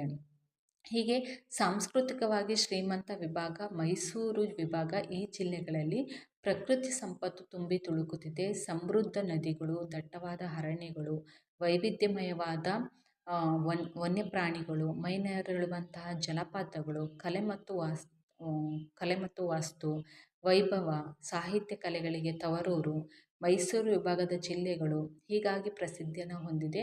ಹಾಗೆ ಮಂಡ್ಯ ಜಿಲ್ಲೆಯು ಸಕ್ಕರೆಗೆ ಪ್ರಸಿದ್ಧಿಯಾಗಿದ್ದರೆ ಹಾಸನ, ಚಿಕ್ಕಮಗಳೂರು ಜಿಲ್ಲೆಗಳು ಕಾಫಿಗೆ ಪ್ರಸಿದ್ಧವಾಗಿದೆ. ಯಕ್ಷಗಾನ ಕಲೆಗೆ ಕರಾವಳಿ ಜಿಲ್ಲೆಗಳು ಪ್ರಸಿದ್ಧವಾಗಿದ್ದರೆ ಕಂಸಾಳೆ ಕುಣಿತಕ್ಕೆ ಚಾಮರಾಜನಗರ ಪ್ರಸಿದ್ಧವಾಗಿದೆ. ಸೋಮನಾಥಪುರ, ಬೇಲೂರು, ಚೆನ್ನಕೇಶವ ದೇವಾಲಯ, ಮದನಿಕೆ ವಿಗ್ರಹಗಳು, ಹಾಗೆ ಶ್ರವಣಬೆಳಗೊಳದ ಗೊಮ್ಮಟೇಶ್ವರನ ಏಕಶಿಲಾ ವಿಗ್ರಹ, ಹಳೇಬೀಡು, ಮೂಡಬಿದ್ರೆ ಮುಂತಾದವು ಕೂಡ ವಿಶ್ವವಿಖ್ಯಾತ ಕಲಾಕುಸರಿ ಮೆರೆದಿರುವಂತಹ ದೇವಾಲಯಗಳಿಗೆ ಹೆಸರುವಾಸಿಯಾಗಿರುವಂಥದ್ದನ್ನು ನಾವು ನೋಡ್ಬೋದು. ಹಾಗೆ ಮೈಸೂರು ವಿಭಾಗದ ಜಿಲ್ಲೆಗಳೆಲ್ಲವೂ ಪ್ರವಾಸೋದ್ಯಮಕ್ಕೆ ಫಲವತ್ತಾದ ಕ್ಷೇತ್ರಗಳಾಗಿವೆ. ಹಾಗೆ ಕಾವೇರಿ ನದಿಯು ನಮ್ಮ ರಾಜ್ಯದ ಜೀವಧಾರೆಯಾಗಿದೆ. ಇದು ಕೊಡಗು ಜಿಲ್ಲೆಯ ತಲಕಾವೇರಿಯಲ್ಲಿ ಹುಟ್ಟುತ್ತದೆ. ಇಲ್ಲಿ ಕೊಡಗು ಜಿಲ್ಲೆಯ ತಲಕಾವೇರಿಯಲ್ಲಿ ಹುಟ್ಟುವಂಥದ್ದನ್ನ ನಾವು ನೋಡ್ಬೋದು. 106 ಕಿಲೋಮೀಟರ್ ಉದ್ದದ ಕರಾವಳಿ ತೀರ ಇಲ್ಲಿದೆ. ಹಾಗೆ ಮೀನುಗಾರಿಕೆ ಬಂದರು, ಸಮುದ್ರದ ಮೇಲಿನ ಸಾಹಸ ಕ್ರೀಡೆಗಳು, ಶೈಕ್ಷಣಿಕ ಕೇಂದ್ರಗಳು ಮುಂತಾದವು ಕೂಡ ಇಲ್ಲಿವೆ. ಹಾಗಾಗಿ ಸಾಂಸ್ಕೃತಿಕವಾಗಿ ಸಮೃದ್ಧವಾದ ವಿಭಾಗ ಮೈಸೂರು ವಿಭಾಗವನ್ನು ನಾವು ಕಾಣಬಹುದು. ನೆಕ್ಸ್ಟ್ ನಾವು ನೋಡೋದಾದರೆ ವಿಭಾಗದ ಸ್ವಾತಂತ್ರ್ಯ ಹೋರಾಟಗಾರರನ್ನು ನಾವು ಕಾಣ್ತಾ ಹೋಗೋಣ. ಈ ವಿಭಾಗದ ಜಿಲ್ಲೆಗಳಲ್ಲಿ ಸ್ವತಂತ್ರ ಹೋರಾಟಗಾರರಲ್ಲಿ ಮುಂಚೂಣಿಯಲ್ಲಿರುವಂಥದ್ದನ್ನು ನಾವು ಕಾಣ್ಬೋದು. ಹಾಗೆ ಗಾಂಧೀಜಿಗೆ ಪ್ರಿಯವಾಗಿದ್ದ ಖಾದಿ ಕೇಂದ್ರಗಳು ಕೂಡ ಇಲ್ಲಿ ಸ್ಥಾಪನೆಯಾಗಿದೆ. ಹಾಗೆ ಗೃಹ ಕೈಗಾರಿಕೆಗಳು ಕೂಡ ಇಲ್ಲಿ ವ್ಯಾಪಕವಾಗಿ ಚಾಲನೆಯಲ್ಲಿರುವಂಥದ್ದನ್ನು ನಾವು ಕಾಣ್ಬೋದು. ಹಾಗೆ ಮಂಗಳೂರಿನ ಕುದ್ಮಲ್ ರಂಗರಾವ್ ಅವರು ಅಸ್ಪೃಶ್ಯತೆ ನಿವಾರಣೆಗೆ ತಮ್ಮ ಜೀವನವನ್ನೇ ಮುಡುಪಾಗಿಟ್ಟಿದ್ದರು. ಹಾಗೆ ತಗಡೂರು ರಾಮಚಂದ್ರ ರಾವ್ ಅವರು ಗಾಂಧೀಜಿಯ ಅನುಯಾಯಿಗಳಾಗಿದ್ದರು. ಗಾಂಧೀಜಿಯ ಅನುಯಾಯಿ ಯಾರು? ತಗಡೂರು ರಾಮಚಂದ್ರ ರಾವ್ ಅವರು ಅನುಯಾಯಿ ಆಗಿರ್ತಾರೆ. ಹಾಗೆ ಇವರು ಅಸ್ಪೃಶ್ಯತೆ ನಿವಾರಣೆಗಾಗಿ ಹೋರಾಟ ಮಾಡಿದವರು ಅಂತಲೂ ನಾವು ಕಾಣ್ಬೋದು. ಅದರ ಜೊತೆಗೆ ಮೈಸೂರು ವಿಭಾಗಕ್ಕೆ ಸಂಬಂಧಪಟ್ಟಂಗೆ ಸ್ವತಂತ್ರ ಹೋರಾಟಗಾರರನ್ನು ನಾವು ನೋಡೋದಾದರೆ HC Dasappa, Yashodhara Dasappa, Karnad Sadashiv Rao, HK Veerannagowda, KT Bhashyam, Kamaladevi Chattopadhyay, KV Shankaregowda, K Ramakrishna Karanth, CM Poonacha ಮುಂತಾದವರು ಕೂಡ ಸ್ವಾತಂತ್ರ್ಯ ಹೋರಾಟದಲ್ಲಿ ಭಾಗವಹಿಸಿದ್ದರು. ಹೀಗೆ ಅನೇಕರು ಕರ್ನಾಟಕ ಏಕೀಕರಣದಲ್ಲಿಯೂ ಕೂಡ ಭಾಗವಹಿಸಿದ್ದನ್ನು ನಾವು ಕಾಣಬಹುದು. ಹೀಗೆ ಮೈಸೂರು ವಿಭಾಗದ ಜಿಲ್ಲೆಗಳು ರಾಷ್ಟ್ರೀಯ ಮತ್ತು ಅಂತಾರಾಷ್ಟ್ರೀಯ ಮಟ್ಟದಲ್ಲಿ ಮನ್ನಣೆ ಗಳಿಸಿದ್ದವು ಅಂತಲೂ ನಾವು ಕಾಣ್ಬೋದು. ಹೀಗಾಗಿ ಮೈಸೂರಿನ ದಸರಾ ಉತ್ಸವವು ಅಂತಾರಾಷ್ಟ್ರೀಯ ಮಟ್ಟದಲ್ಲಿ ಜನಪ್ರಿಯವಾದ ಉತ್ಸವವಾಗಿದೆ ಅನ್ನೋದನ್ನು ನಾವು ಕಾಣಬಹುದು. ಹೀಗಾಗಿ ಮೈಸೂರು ಕಂದಾಯ ವಿಭಾಗಕ್ಕೆ ಸಂಬಂಧಪಟ್ಟಂಗೆ ಒಂದು ಶ್ರೀಮಂತವಾದಂತಹ ಒಂದು ಜನಪದ ಸಾಹಿತ್ಯವನ್ನು ಅಥವಾ ಸಾಂಸ್ಕೃತಿಕ ಕೊಡುಗೆಗಳನ್ನು ನೀಡೋದ್ರ ಜೊತೆಗೆ ಇದು ಒಂದು ವಿಶಿಷ್ಟವಾದಂತಹ ವಿಭಾಗ ಅಂತಲೂ ನಾವು ಕಾಣ್ಬೋದು. ಹಾಗಾಗಿ ಈ ವಿಡಿಯೋದಲ್ಲಿ ಸಂಪೂರ್ಣವಾಗಿ ನಾನು ತಿಳಿಸ್ಕೊಟ್ಟಿದ್ದೀನಿ.